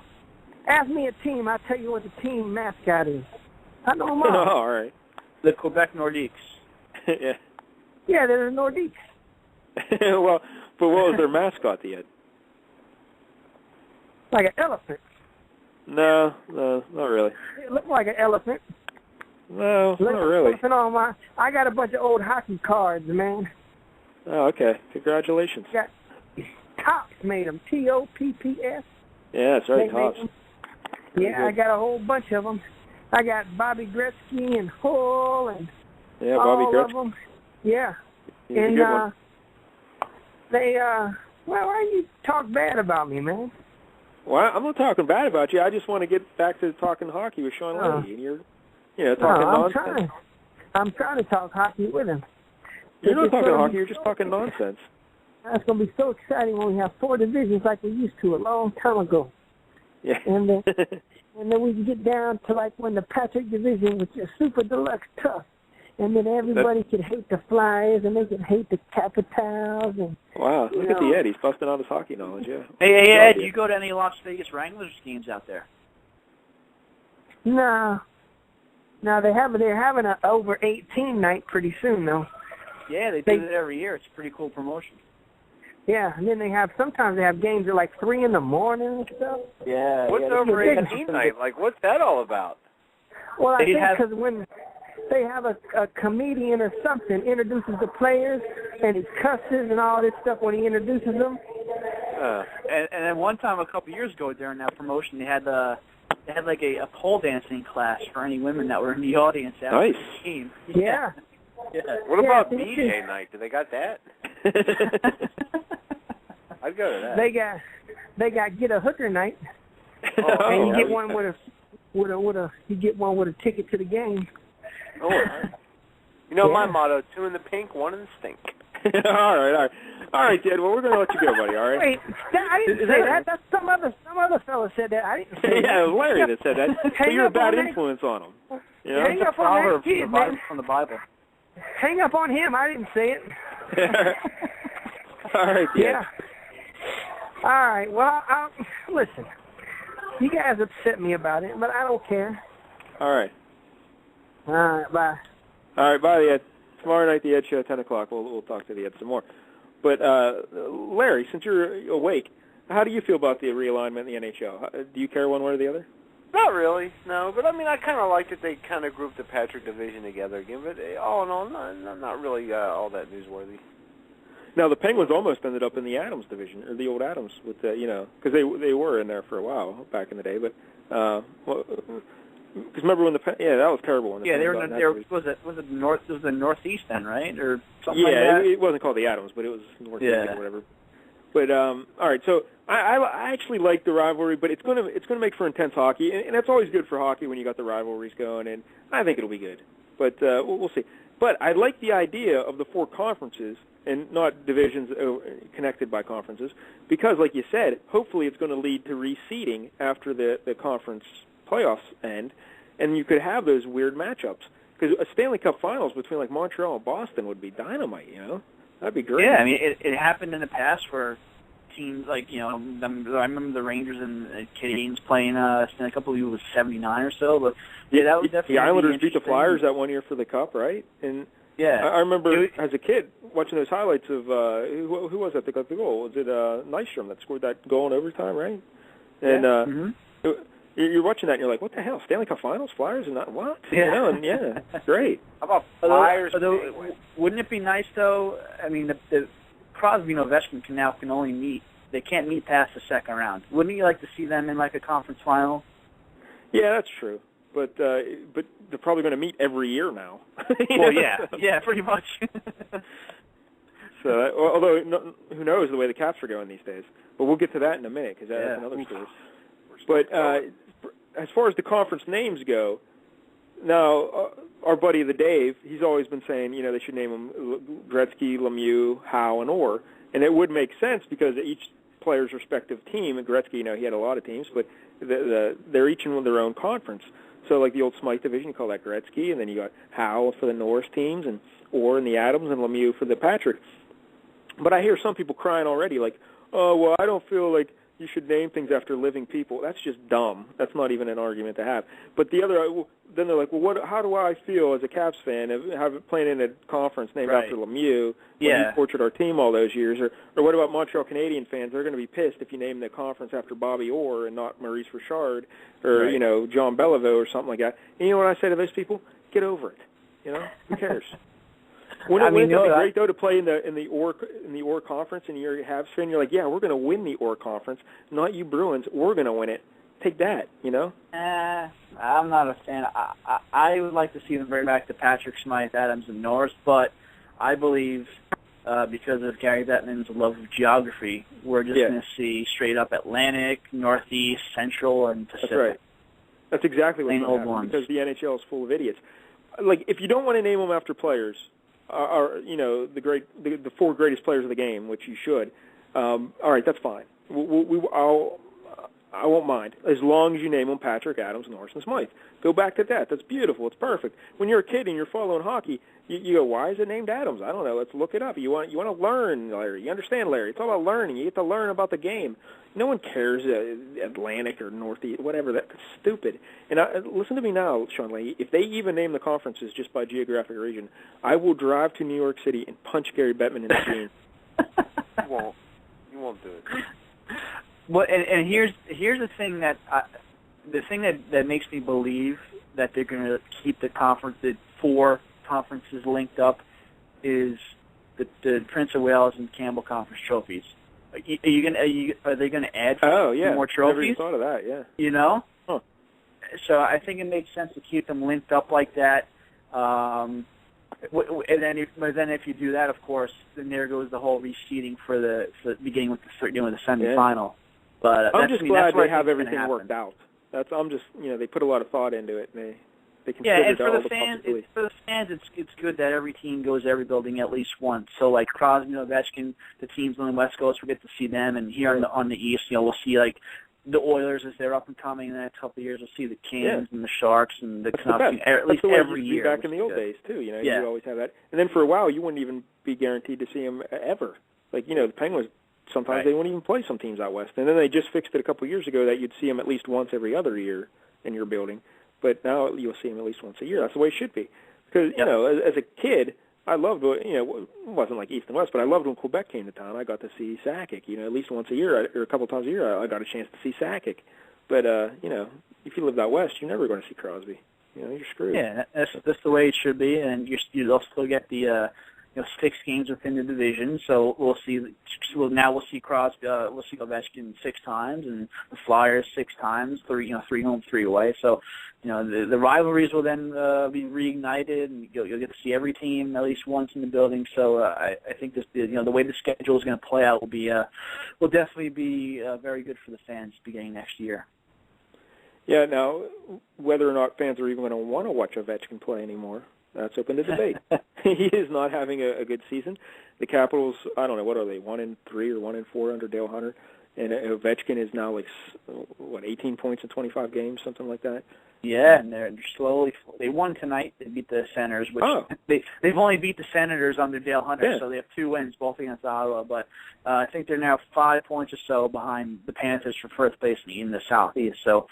They actually Ovechkin looked pretty good tonight. They had a pretty nice goal, and we'll see how long it takes for them to turn things around. Because that team, they're too good, really, on paper to be as bad as they are so far this year. Now, what's going on with Semin? I noticed he hasn't been playing lately. Is he injured? He had a banged up shoulder, but he played tonight. Okay. Yeah, well, I wasn't sure if it was a healthy scratch again, but So the Caps, 5 points behind the Panthers. Such a powerful division they're in every year. How about the Panthers, though? They're playing them in the Wild. Like, where do they come from? The Wild. That's what I wanted to bring up, the Wild, because we were making fun of Mike Yeo on the Penguin power play. Everyone used to always blame him that the power play didn't work. Now he's out coaching the Wild, right? And he's got them first place in the league.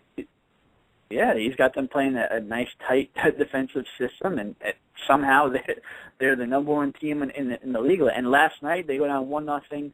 Early to the Sharks. Josh Harding, their goalie, gets hurt within the first minute. They bring in Jeff Hackett's nephew, of all people, first ever NHL game, 21-year-old kid, stops 34 shots. The Wild scored twice, and they beat the Sharks 2-1. I mean, that's just the kind of season the Wild are having so far. Everything's clicking for them. So, but poor Josh Harding, every year the kid gets hurt. I thought he was going to be a somebody back in the day, and just every season he gets hurt.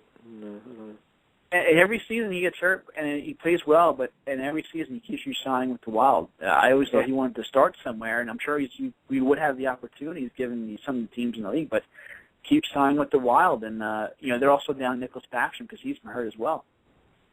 Hey, speaking of goalies who always get hurt, and goalies I love, Kerry Lettinen. What's his story? How long is he going to be on the shelf? I think he should be back in a couple weeks. He either like a groin sprain or strain or whatever you can do to the groin muscle. Yeah, he has tender groins, as we like to say.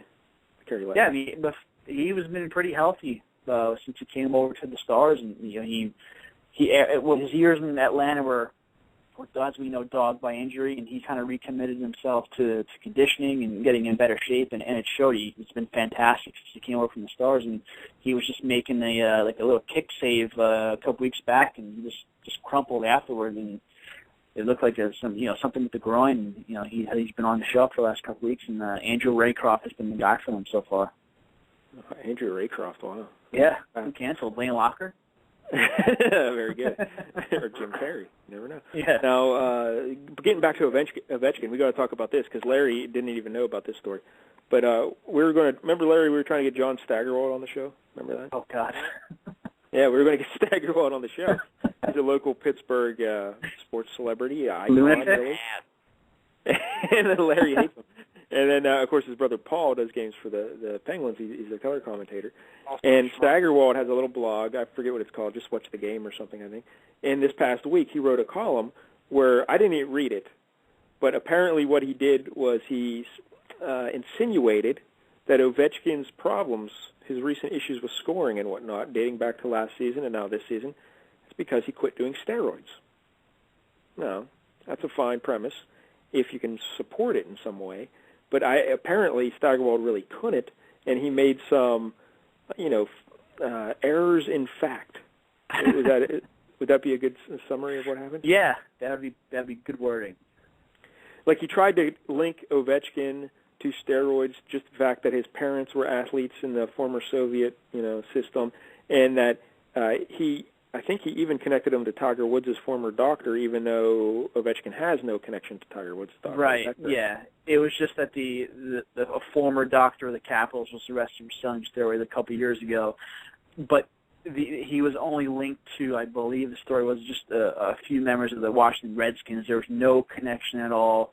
There was no stories about him even bragging about having any kind of connection or giving steroids to guys on the Capitals, including Ovechkin. So Steigerwald's story was just so had a whack. It was just funny to know that stuff. I don't know how to come, because it's just if it's just a dude on his blog saying this, who cares? And basically that's all it is a dude on his blog saying this, so who cares? But I guess Steigerwald, he does have a higher profile than just dudes on blogs. He is employed as a sports commentator, and he does radio shows and stuff. So I guess he needs to be more careful in what he says. But at the same time, it's like, who cares? It's John Steigerwald running his mouth. Who really cares? Like, who takes it seriously? But I guess a lot of people were offended and outraged that he would make such an accusation. And then your buddy, Ryan Lambert, is that Lambert or Lambert? Mm-hmm. Oh, he's American, so Lambert.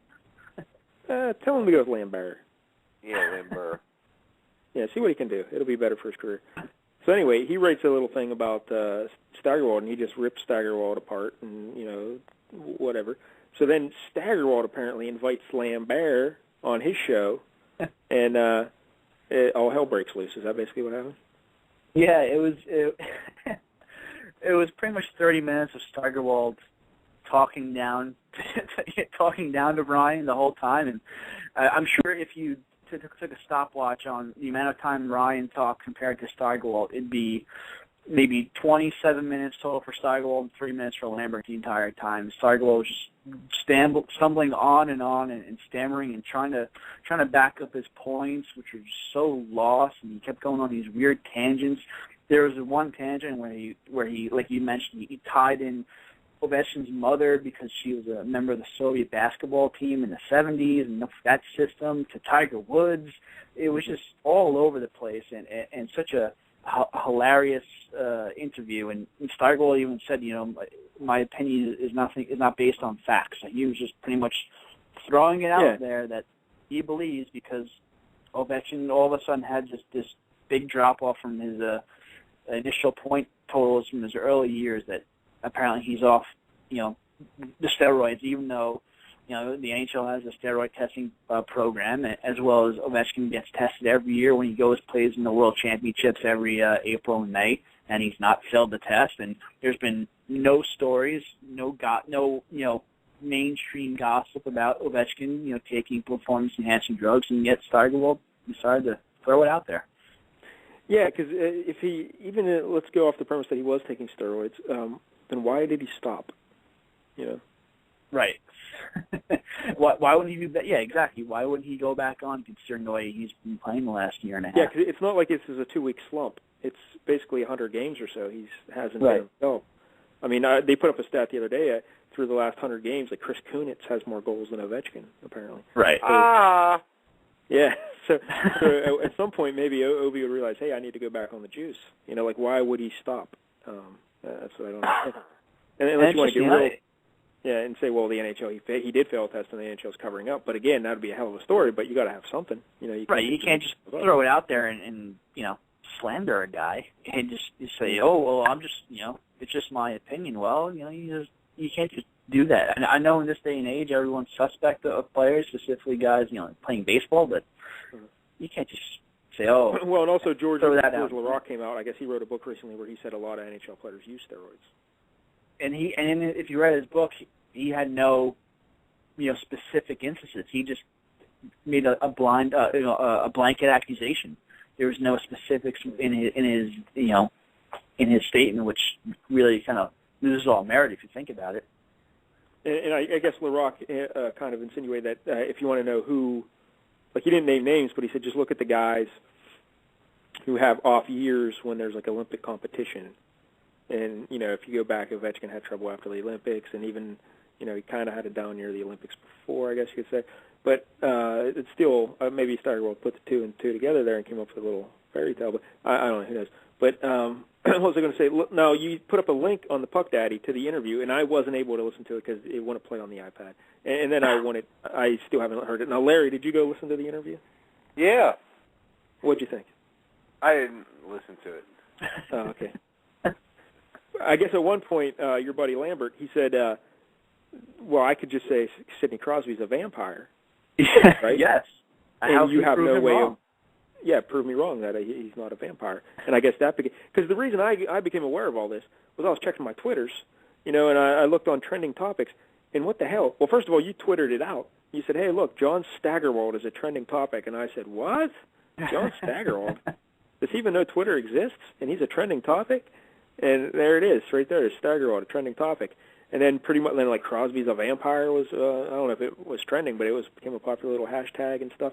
It just blew up. I never thought I'd see so many people talking about John Steigerwald in my life. Well, I mean, a lot of people were listening to the interview because it just, word started spreading on Twitter how, ridiculous this guy was in just doing the interview with Lambert, if you even want to call it an interview, considering the amount of time Ryan was able to talk. And like I said, Steigerwald just kept stumbling, trying to make his points and going off on strange tangents and tying in Ovechkin's mom. It was just, it was probably one of the most bizarre interviews I've ever heard, for sure. Yeah, so go to the Puck Daddy and track it down. Now, your pal and our pal Wyshynski, he's been on the show with Steigerwald. Now, how is this going to affect their relationship? Oh, I don't know. Yeah. I'm sure Wish would go on and talk with that nutball again, but I don't know. Yeah, that'll be interesting. But I wonder if now Puck Daddy will be, barred from appearing on the Trib Live media. Somehow I think we'll survive losing that interview every week, so we'll somehow find a way to get past that and over that mountain. Now how's the Puck Daddy radio show going with Wyshynski, and who's the other fella? Jeff Merrick, formerly of CBC's Hockey Night in Canada, and now he's with Sportsnet. It's going good. It's every day from 2 to 3 p.m. You can listen to it online through the website or download it via iTunes. So I think they're in the third or fourth week, and things are going really good. And I guess Larry and my invitation to appear on the show got lost. Maybe, because I'm sure Larry and I will be guests. Well, you had Wyshynski on a few weeks ago. You got to take that up with him. I'm not the producer.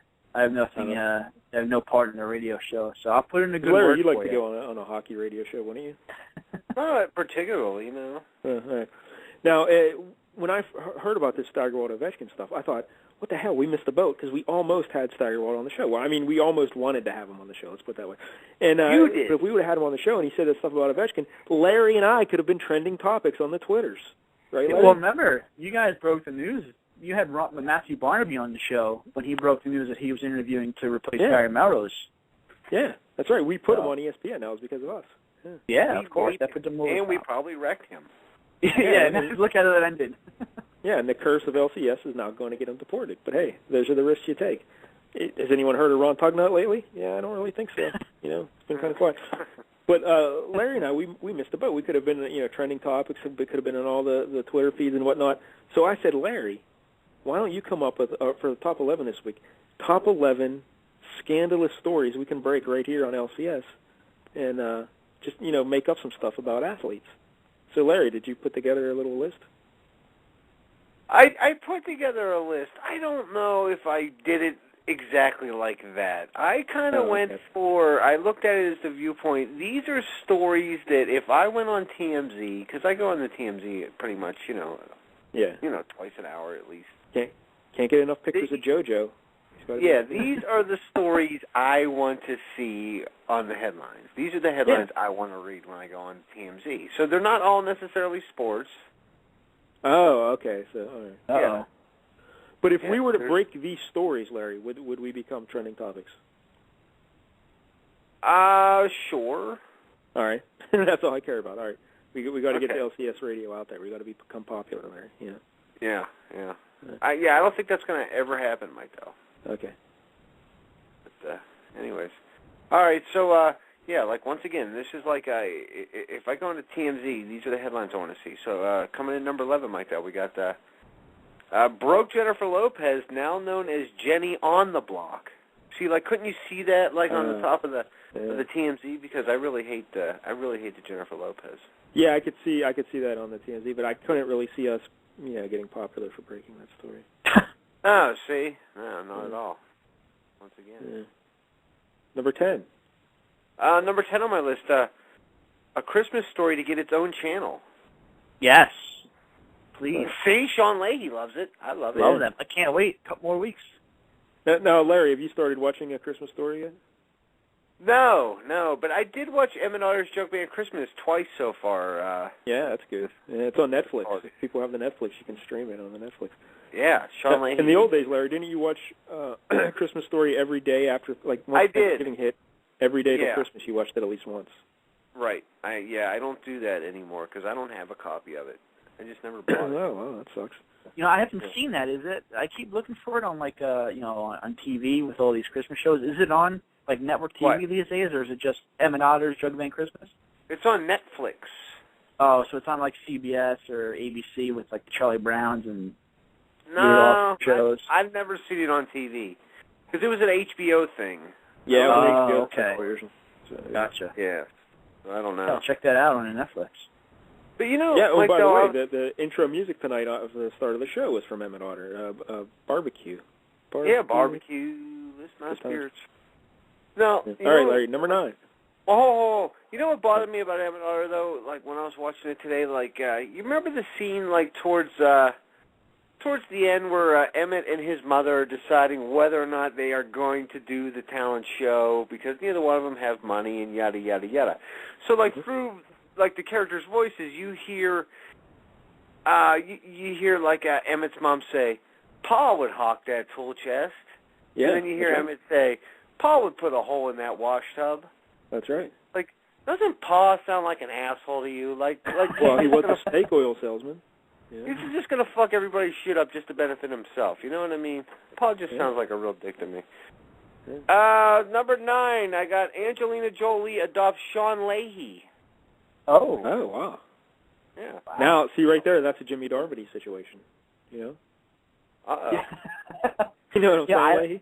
I might feel a little left out considering they have 8, 9 adopted babies. Well, you get your turn. You know what I'm saying? Is it how they're like a mother animal or something? There's 6 of their babies sucking at the teeth. That's right. Am I gonna have to wait in line? Is that how that works? I'll wait. Yeah. There you go. I would. Angelina Jolie. All right, Larry. Number 8? Yeah, number 8. Stories I'd like to see on TMZ. Kristen Stewart to take acting lessons. I'd love to see that headline one time. That girl's the worst. The absolute worst. Number 7, Mike Dell, Boston Red Sox killed in a plane crash. No, it's terrible. Why? That's just horrible. No, it's not. All right, here we go. Number 6, Mike Dell.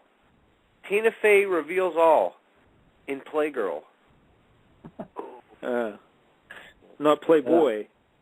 No. Playgirl. Yeah, because she's got the flabby habby babby. You know what I'm saying? I don't know what that means. But, all right, just move on. Number 5, stories we'd like to see on TMZ. Corey Feldman wins 6th straight Oscar. A great story to see for me. I don't know. Number 4, Mike Dell on my list. Boardwalk Empire named ugliest cast ever. Not even close to being true. He set Larry straight. There's some good-looking ladies on that show. I'll rank them in order. This will be good. All right, go ahead. Old Angela with the long hair, not mid-season with the short hair. I wasn't a big fan. fan. See, I like her either way, but short hair is great. She bobbed her hair just like all the ladies were doing back then. Yeah. All the ladies.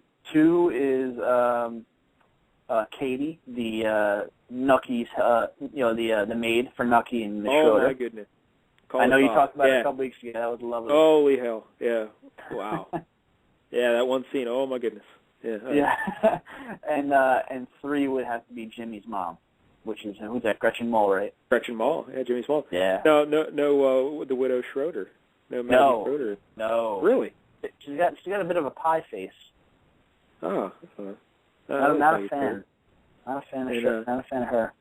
You know who else needs to be on that list is that little black-haired lady who Nookie was looking at right before Jimmy and his Chicago hitman came up and tried to kill him. Do you remember that? Like he spotted a little flapper girl in the crowd, and she smiled at him, and then I don't know who she is, or she's just an extra of that episode. But get her back. Yeah, that was nice. She might have been a distraction. Yeah, a plant for Jimmy. Is that all the ladies? Yeah, because Larry always bases Boardwalk Empire solely on Nookie's old mistress. No. You know what Boardwalk Empire reminds me of? Like Lost for Nerds. You're ridiculous. Wait, wasn't Lost for Nerds? You're like the most third person ever. All right, what are you up to? Number 3? Number 3.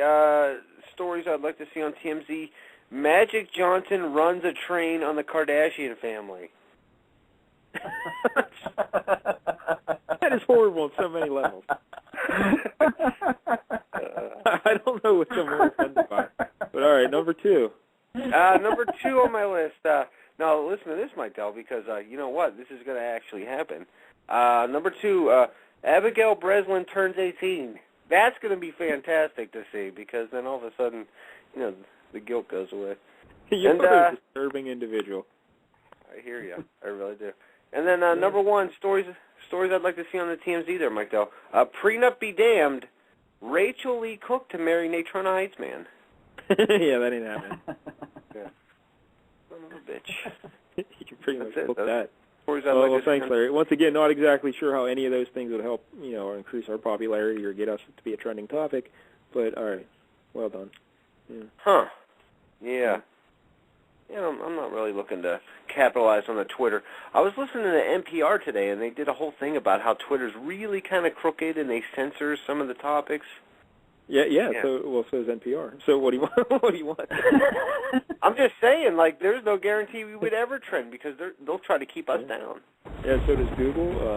Facebook. If you try and post certain links on Facebook, they wipe them out. Yeah. So. Yeah. Huh. Look at that. What can you do? What else is going on in the world of Sean Leahy? Yeah. I'll be, we haven't done a Where in the World is Sean Leahy, but I will be in Philadelphia for New Year's for the Winter Classic and then Ottawa for the All-Star Game next month. So a busy travel month. Look at you. Yeah. I can't find it. If you guys want to take the 3-hour trek to Philly for New Year's, have a drink with old Sean Leahy. Yeah, let's do it, Larry. Wait, why are you going to be in Philly? The Winter Classic. Oh, that's terrible. Who they playing? The Rangers. Yeah. Them jerseys are brutal. Yeah, not good. Now, what's where's Philly the game wearing? even being played? At the baseball park, or I don't even know? Yeah, with Citizens Bank, where the Phillies play. Because I believe the Eagles play at home the day before. Hmm. Oh, well, speaking of the Eagles in fantasy football, the season has come to an end for one Sean Leahy in our league. Yeah, not a good season. Not a good season at all. Oof. You ran into Cham, my team, twice, and you paid dearly for it, and missed the playoffs. Yeah, just things didn't go the way I planned, and I can't wait to once again miss the playoffs in baseball this year too. Yeah. And Larry weaseled his way into the playoffs. Well, you finished 6th, right, Larry? Yeah, I finished 8-5. You won one more game than I did. Yeah.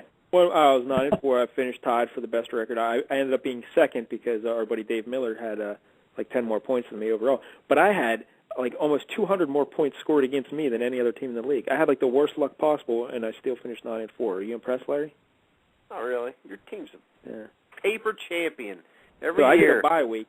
Now Larry's going to be playing our buddy Matthew Sikorsky this round for the playoffs, and I get the winner of that matchup. So Larry, I've already beaten you twice in the regular season. You want to go for the hat trick? I do, because you've never, ever beaten Independent George in the playoffs. And it won't Well, it's going to happen this year. This is Cham's year. I'm going to win my first ever fantasy football championship. We'll have a parade. We'll have a party. We'll have a barbecue. It'll be great. Well, obviously, if you guys happen to play each other, there needs to be some sort of very big bet on the game. Like a big, important wager. We did that a couple years ago when we played in the title game, and I won. Remember that, Mike Dell? I don't even remember what the bet was. You didn't pay up. I don't really recall any of that. I don't know. Yeah. Can't remember. But hey, Mike Dell, you know, I'm looking on the Yahoo over here, and did you hear they found 2 people murdered at the Red Lobster right up the road from you? Yeah, right up from my house. Yeah. 2 people shot in the parking lot. Now, did they say? Because right away, 2 people shot in the parking lot. I'm thinking that's a drug deal gone wrong. Did you hear anything, Larry? The reasons why? I haven't heard any reasons, but it was a 52-year-old woman and a 21-year-old boy. So, like, I think it was a mom and a son, because they said the kid went to St. Vincent, so she must have picked him up and they stopped for dinner or something. Oh, no, that might be the old murder-suicide then. That's a possibility as well. Yeah. I don't know. Yeah. Either that or the lobster just got really bad. No, let me ask you this, Mike Dell. Are you safe? I'm worried for your safety. I rarely leave the house, so you got a couple cats you could throw at somebody if they break in, right? Yeah, I'm well protected by the cats. I don't think that's fair. That sounds good. What color? Can we play what color Mike Dell's pants? Oh yeah, if you want. Larry, do you have the music? I do. You know. Celebrity, guess Mike Dell's pants. Yes. Do you mean pants as in trousers, or pants as in really fast sports cars? Pants on the ground, looking like a fool with your pants on the ground. Could you use pants in a sentence? Please try on this pair of pants. Well, that's no help at all. Okay? It's Mike Dell's pants. Now, Sean Leahy, as you know, I no longer wear jeans. I only wear khakis. Sometimes I wear chinos, right, Larry? Chinos? Yeah, chinos. Yep. But just because I'm wearing khakis doesn't mean they are khaki-colored. Khaki is a type of material. It's a style of pants. It's not necessarily a color, so it doesn't mean they're tan. They can be black. They can be navy blue. They can be gray. They can be olive green. They can be red. They can be any color you can imagine. White. They don't have to be tan. So, Sean Leahy, what color are my khakis? Tan. Yeah, that's right. I think he's the first person ever to win one. Yeah. Look at him. So. Do we have to send him a prize now? I think so. No one's ever won before. I'm kind of shocked. Larry, can you send me a Penn State folder? Or some Penn State pencils? I can send you something, yeah. Yeah, I'm sure Penn State memorabilia is pretty cheap these days. So, calm down. Like a Penn State towel that hasn't been used for something else? Yeah, I don't know if you want a Penn State towel. No.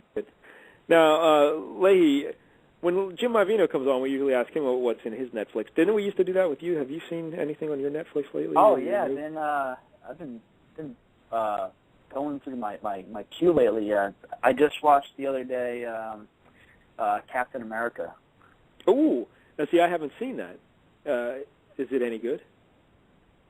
See, I'm not a huge comic book guy, like I know you are, but I do enjoy the comic book movies. Like I like Spider-Man and the likes. But this Captain America, I wasn't a big fan of Captain America. Not a lot of action scenes, there was the longest action scene to me, if I remember correctly, was just some sort of montage in the middle of the movie. And also, the guy that's Captain America, wasn't he the Human Torch? That's right. That's our buddy Adam Rank. He always gets very upset about that. He says it messes with his head. How can you have a guy play Human Torch and then Captain America? Because aren't they building up to some sort of gigantic movie where all these guys are involved, and what are they going to do when that happens? Well, the big movie is The Avengers, and Human Torch has nothing to do with that. He's Fantastic Four, so you'll never encounter that problem. But what if there's a crossover? Huh? Well, you already crossed that bridge when it happens. But so 1 to 10 on Captain America. I give it a 6. A 6. Now, Larry, you still haven't seen it, right? I have not seen it now. Yeah. Huh. To give it a whirl. Now, what else did you see, Leahy? Before that was, man, is there a way to go through your past picks on your queue on Netflix? Yeah. Can you? I believe there is. Recently viewed, right? Let me see. Something like that, yeah. If you go into Instant Queue. Oh, by the way, you know what I hate about the Netflix is trying to find a film. Like, I wanted to just watch like a film noir, like an old school movie last night, and just trying to find it's ridiculous. You can't really do anything, especially on the app version. But there's some website called Instant Watch, I think, instantwatch.com. You type in like whatever kind of genre you want, or the actor, or the movie, whatever, and they give you a list of all the movies currently streaming on Netflix. You know? Oh yeah. So it made it really like a handy Netflix tool. Yeah, kind of. So it made it real easy trying to find a film to watch. So yeah, give that a whirl if you're out there. Yeah, I can't find it, but No, basically you found it, but it's nothing but porn. It's showing movies that I've rated, but it's not in order. Like it's movies that I watched 3 years ago. So, but well, give I'll us tell you somebody. what's, have you given any films like 5 stars or anything? No, not really.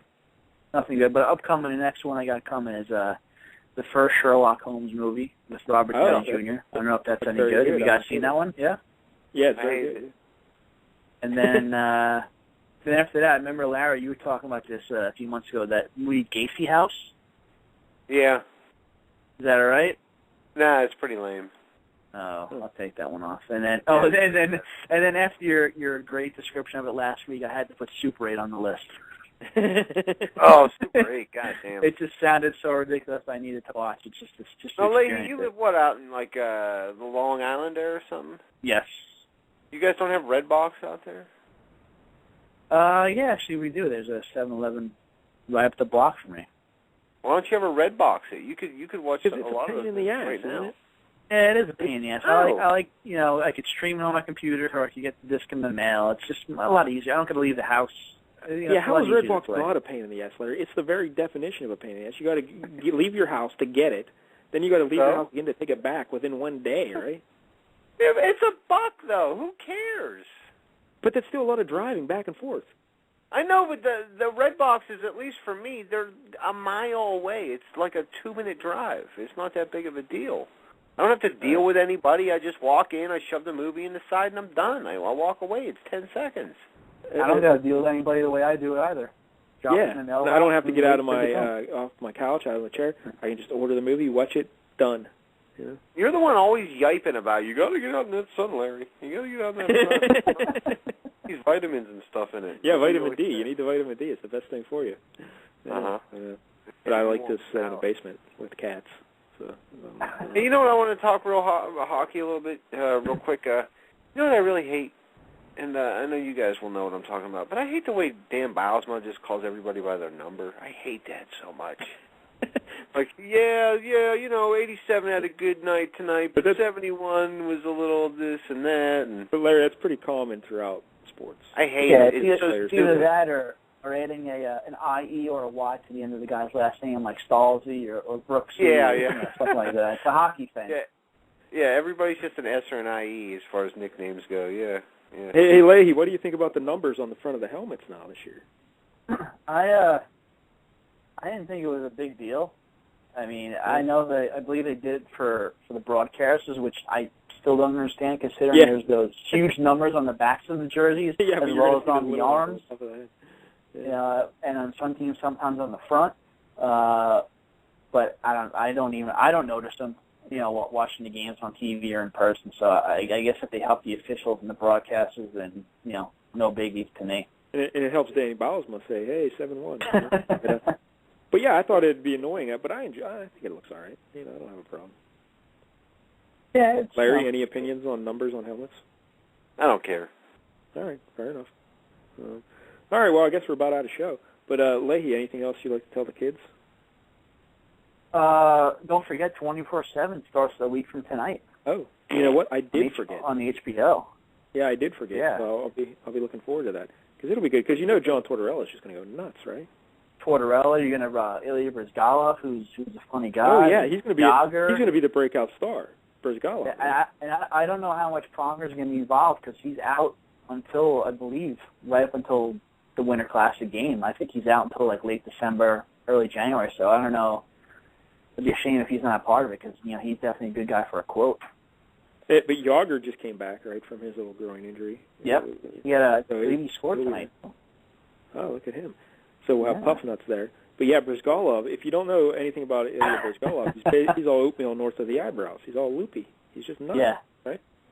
So just look up Ilya Bryzgalov interview on YouTube, and there's a great one from when he was with the Ducks a few years ago, just explaining why fans were mad at him. And he also had the great line last year when he was with the Coyotes, saying how he didn't want to play, he didn't want to be with the team when they moved to Winnipeg or play out there because they didn't have enough parks in the city.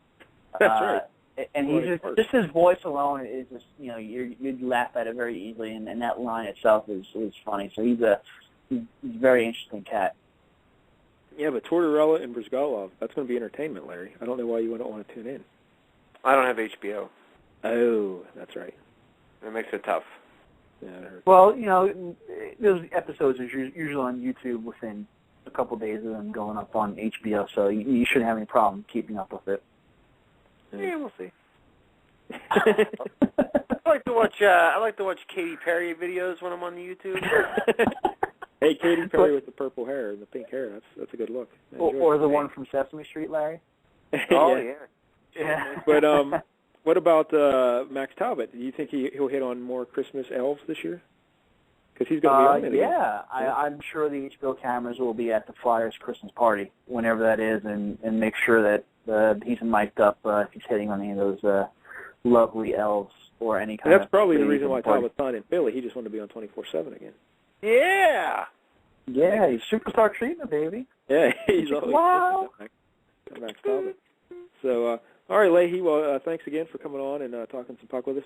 And Puck Daddy, the best hockey site out there. Go to Puck Daddy, and Greg Wyshynski's there, and Ryan Lambert. And who's this character, Harrison Mooney, I see now? Harrison Mooney. He is our West Coast representation. He lives out in Vancouver. So he's the guy who can cover the site at 2 o'clock in the morning East Coast when me and Wish are in bed, and it's still only 11 o'clock his time. So he replaced. Well, first of all, I think he just made up that name. I don't believe that's his name. I'm not going to believe his actual Harrison name, Mooney. believe it or not. Yeah, Harrison. No, that's not true.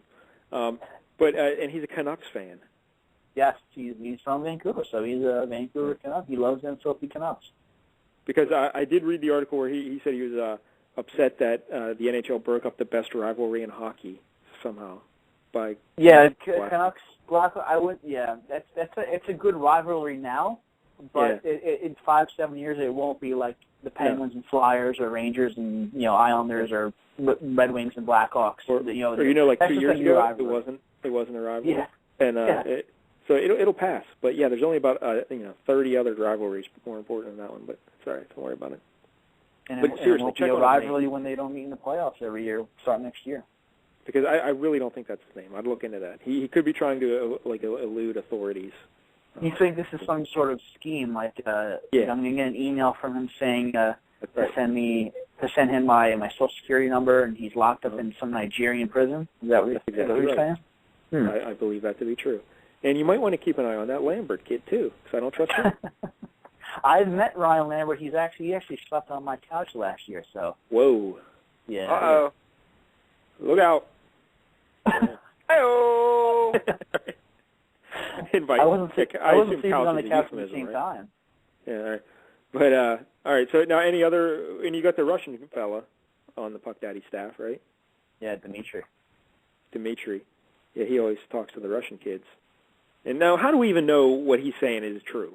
You know? Yeah. He's just making up stuff. Oh yeah, this is what he told me in Russian, and I'll transcribe it. No, he's just making up stuff.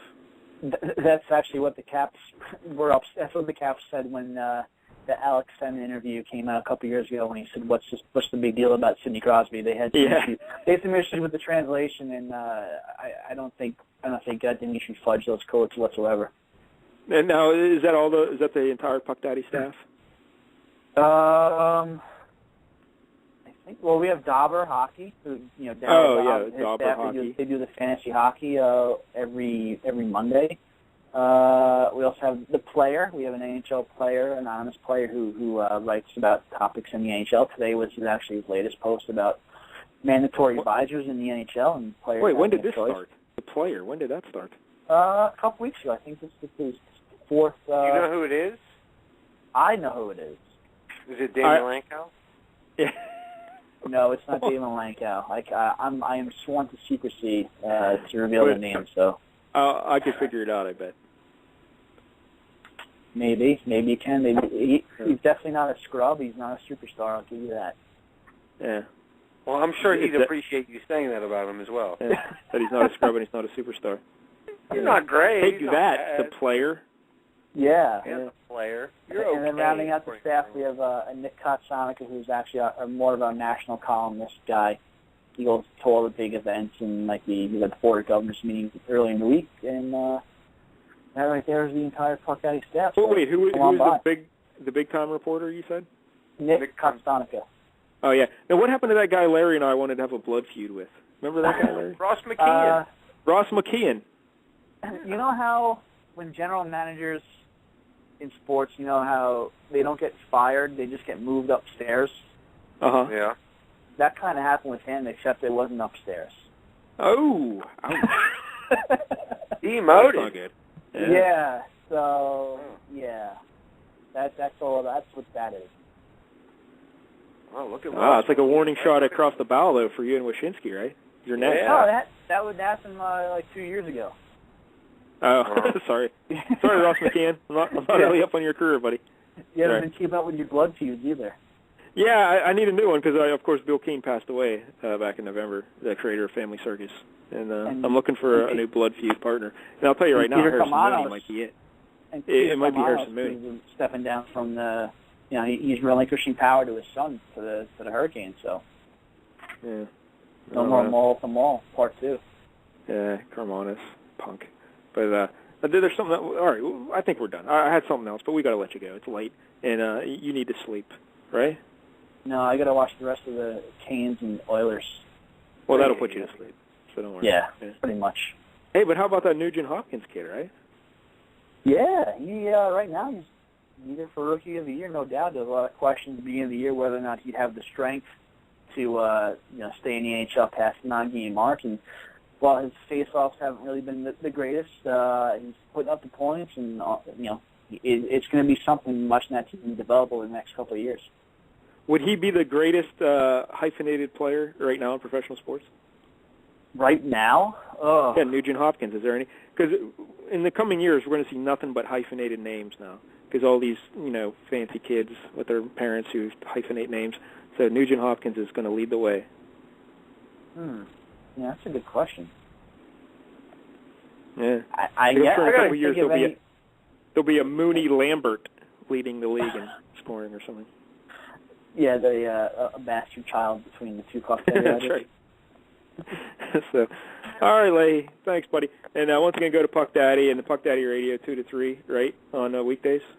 Yeah, 2 to 3 Puck Daddy, and you can also download and pretty soon, coming soon, it's going to happen. Backpage Press and Puck Daddy, right? Come on, tell me it's going to happen. We'll see. Hopefully, Corey definitely does a good job with the shirts over there. So we can make some Puck Daddy Backpage Press magic. Yeah, we got to make that happen. That'll be good times. All right, Leahy. Thanks, buddy. All right, boys. All right, Sean Leahy. Bye. There he goes, Love the great you. Sean Leahy. Always there when you need him, and he loves crunchy orange balls. So That's true. Hey, don't forget that. you know what? Yeah. Larry? No, Yeah. go ahead, Larry. I was going to say, last night Nick turned the TV on. I don't know. We always fall asleep to that stupid Hallmark channel because she likes the Golden Girls or whatever. Wait, the Golden Girls are still on? You know what? I don't know. I guess. Yeah, because Hallmark used to be really good because they showed Cheers and the Golden Girls and then Cheers, right? Yeah. Yeah, all that crap. Yeah. I don't know. Either way, neither here nor there. It doesn't make any difference to the story. But like when we went into the bedroom last night, she turned the TV on and Charmed was on. You know that show Charmed? Oh yeah, Charmed. Two really good-looking ladies on that show. Yeah. So then, I thought to myself, I bet never in the history of mankind has anybody ever said, I'd really like to bang Holly Marie Combs. I bet nobody ever said that. Because she was the uglier one of the three on there. Yeah, because you got Alyssa Milano smoking hot. And then I'm a big fan of the Rose McGowan. I don't know how you... I like Rose McGowan, too. Oh, she's smoking hot. But the problem with Rose McGowan is, who she used to date, what's-his-face, Marilyn Manson, Yeah, it's true. Uh-huh. Yeah. It's kind of a tape. Same with that other girl. What's that other girl's name? She's real weird, the actress, Evan Rachel Wood. Yeah. Yeah, I don't know. But still, Rose McGowan. Yeah, by the way, we're going to be doing our top 11 ladies list here shortly, right? Yeah, I don't know. You tell me. Rose McGowan, she's going to be on my list, I'll tell you that right now. She's going to be a contender at least. Put it there. A contender. Now, let me ask you this. Yeah. Because Shannon Doherty was also on the Charmed. Yeah. Now, let me ask you, between Shannon Doherty and Rose McGowan, who do you think you have a better chance of getting a disease from? Getting a disease from? Yeah, a sexually transmitted disease. That's a tough call. I'm going to go Shannon Doherty. Why? Why would you go? Because I think her career's been in the rocks longer, and she's had to do some things she's not proud of. Let's put it that way. All right, that's fair enough. It's good. It's good, solid deduction. Yeah. I'm nothing if not a deductive reasoner. That's true. You're very good at it. Yeah. All right, Larry. So next week on the show, we got to thank Cousin Brandon for this week and Sean Leahy and the Ed. Then next week we'll have our little tribute to '90s music, right? Yeah. What are we doing again? Favorite songs by bands that aren't favorite bands. In fact, you can just be any. If you want to just go any favorite songs of the '90s, that's fine. I'm going to limit myself because otherwise, I'll just be doing Nirvana 1 to 11. Who cares? No, so I'm going to say no Nirvana and even no Foo Fighters because that's Nirvana by extension. It's just Dave Grohl, because I got to because if we're doing Foo Fighters, this is a call. Everlong was in the '90s, right? That was like '98 or so, right? So I would imagine '99. So no, I'm not even put Foo Fighters on there. No Nirvana. I probably won't even. I also like Beck back then. I'm probably not going to put Beck on. Probably not Beastie Boys. Because we have Sabotage and all that stuff. No, I'm just going to leave all like the known songs that I'm known to like off my list. These will be 11 songs I've never really talked about on the show before. How's that? So No Rain. Is that a possibility?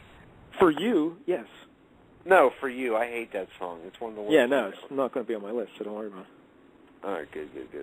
Now, are you going to be playing sound clips? No, you will be playing sound clips. Because I know one thing. If I got to hear I smelled a rat or whatever one more time, I'm going to kill somebody. What? Isn't that a White Stripes song? I smell a rat. I think I smell a rat. Yeah. Yeah. If I got to hear that one more time, I'm just going to freak. Well, it's from 2001, so I really don't think you're going to have to hear it. Sweet. Yeah. Nice. Good news. No White Stripes either. No Nirvana. Well, no yeah, they just played their first concert in '98, the summer of '98. So I won't include any White Stripes on my list either. Yeah. Well, you could put "Fell in Love with the Girl" on there. I like that song. You like that song? But again, that was 2000s. But it's all right. Thanks for paying attention. I don't really like the White Stripes. '90s music. 90s music. And what else are we going to do besides just a top 11? Are we going to have a whole 90s music theme? We're going to make a game out of it? Dance party? Yes, dance party for like 15 minutes. And then I haven't done a conspiracy in a while. Maybe we'll do it a 90s conspiracy, something from the 90s. Yeah. Oh, you know what we'll do? We'll do the maybe the Branch Davidians. What about that? And David Koresh. There you go. Yeah. That was 90s, right? Yeah, I'm pretty sure. Yeah. So what about Milli Vanilli? I'm sorry, what's that? What, Milli Vanilli? Oh, yeah, I could do a conspiracy on Milli Vanilli if you want, yeah. Yeah, sweet. Yeah. All right, Mike Dell, and then maybe John Hamm, right? Yes. All right. So, yeah, don't forget to listen to the Ed tomorrow night, 10 o'clock, and Security Guy Irv show, the Super Great Internet show, Fridays at 6, Mike Dell. And then we got Vertically Striped. What? You were going to say something? Well, I was just going to say, and we're going to be expanding the LCS network soon with our buddies Craig Dodge and, Vertically Striped Radio.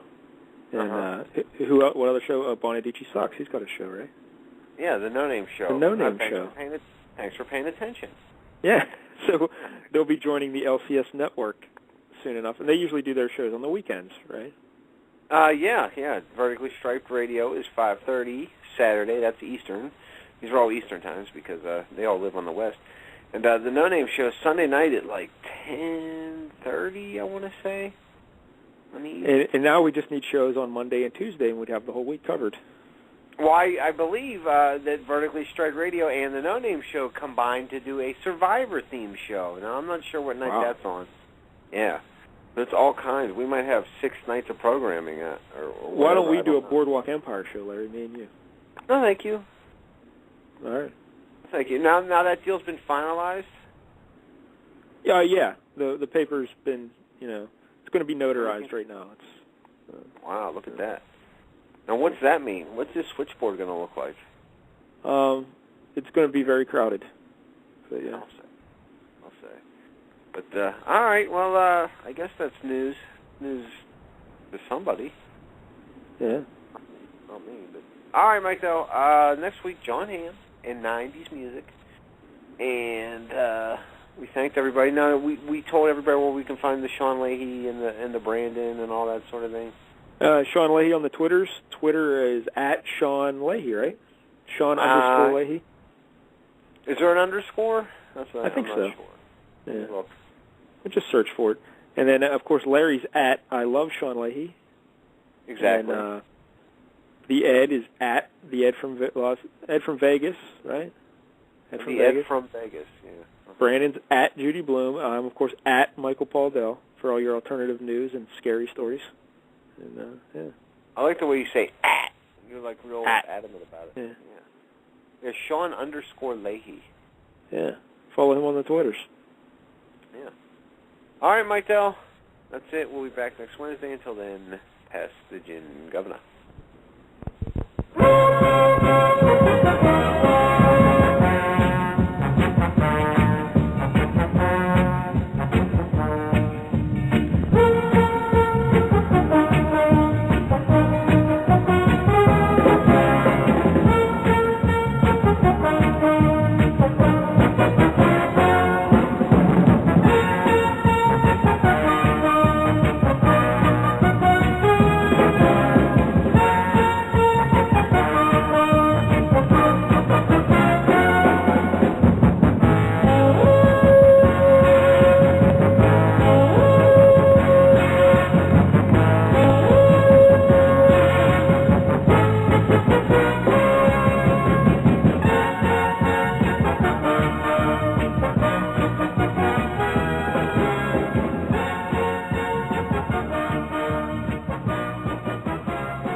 NESTLES, Nestle's makes the very best. Sorry. Thank you very much.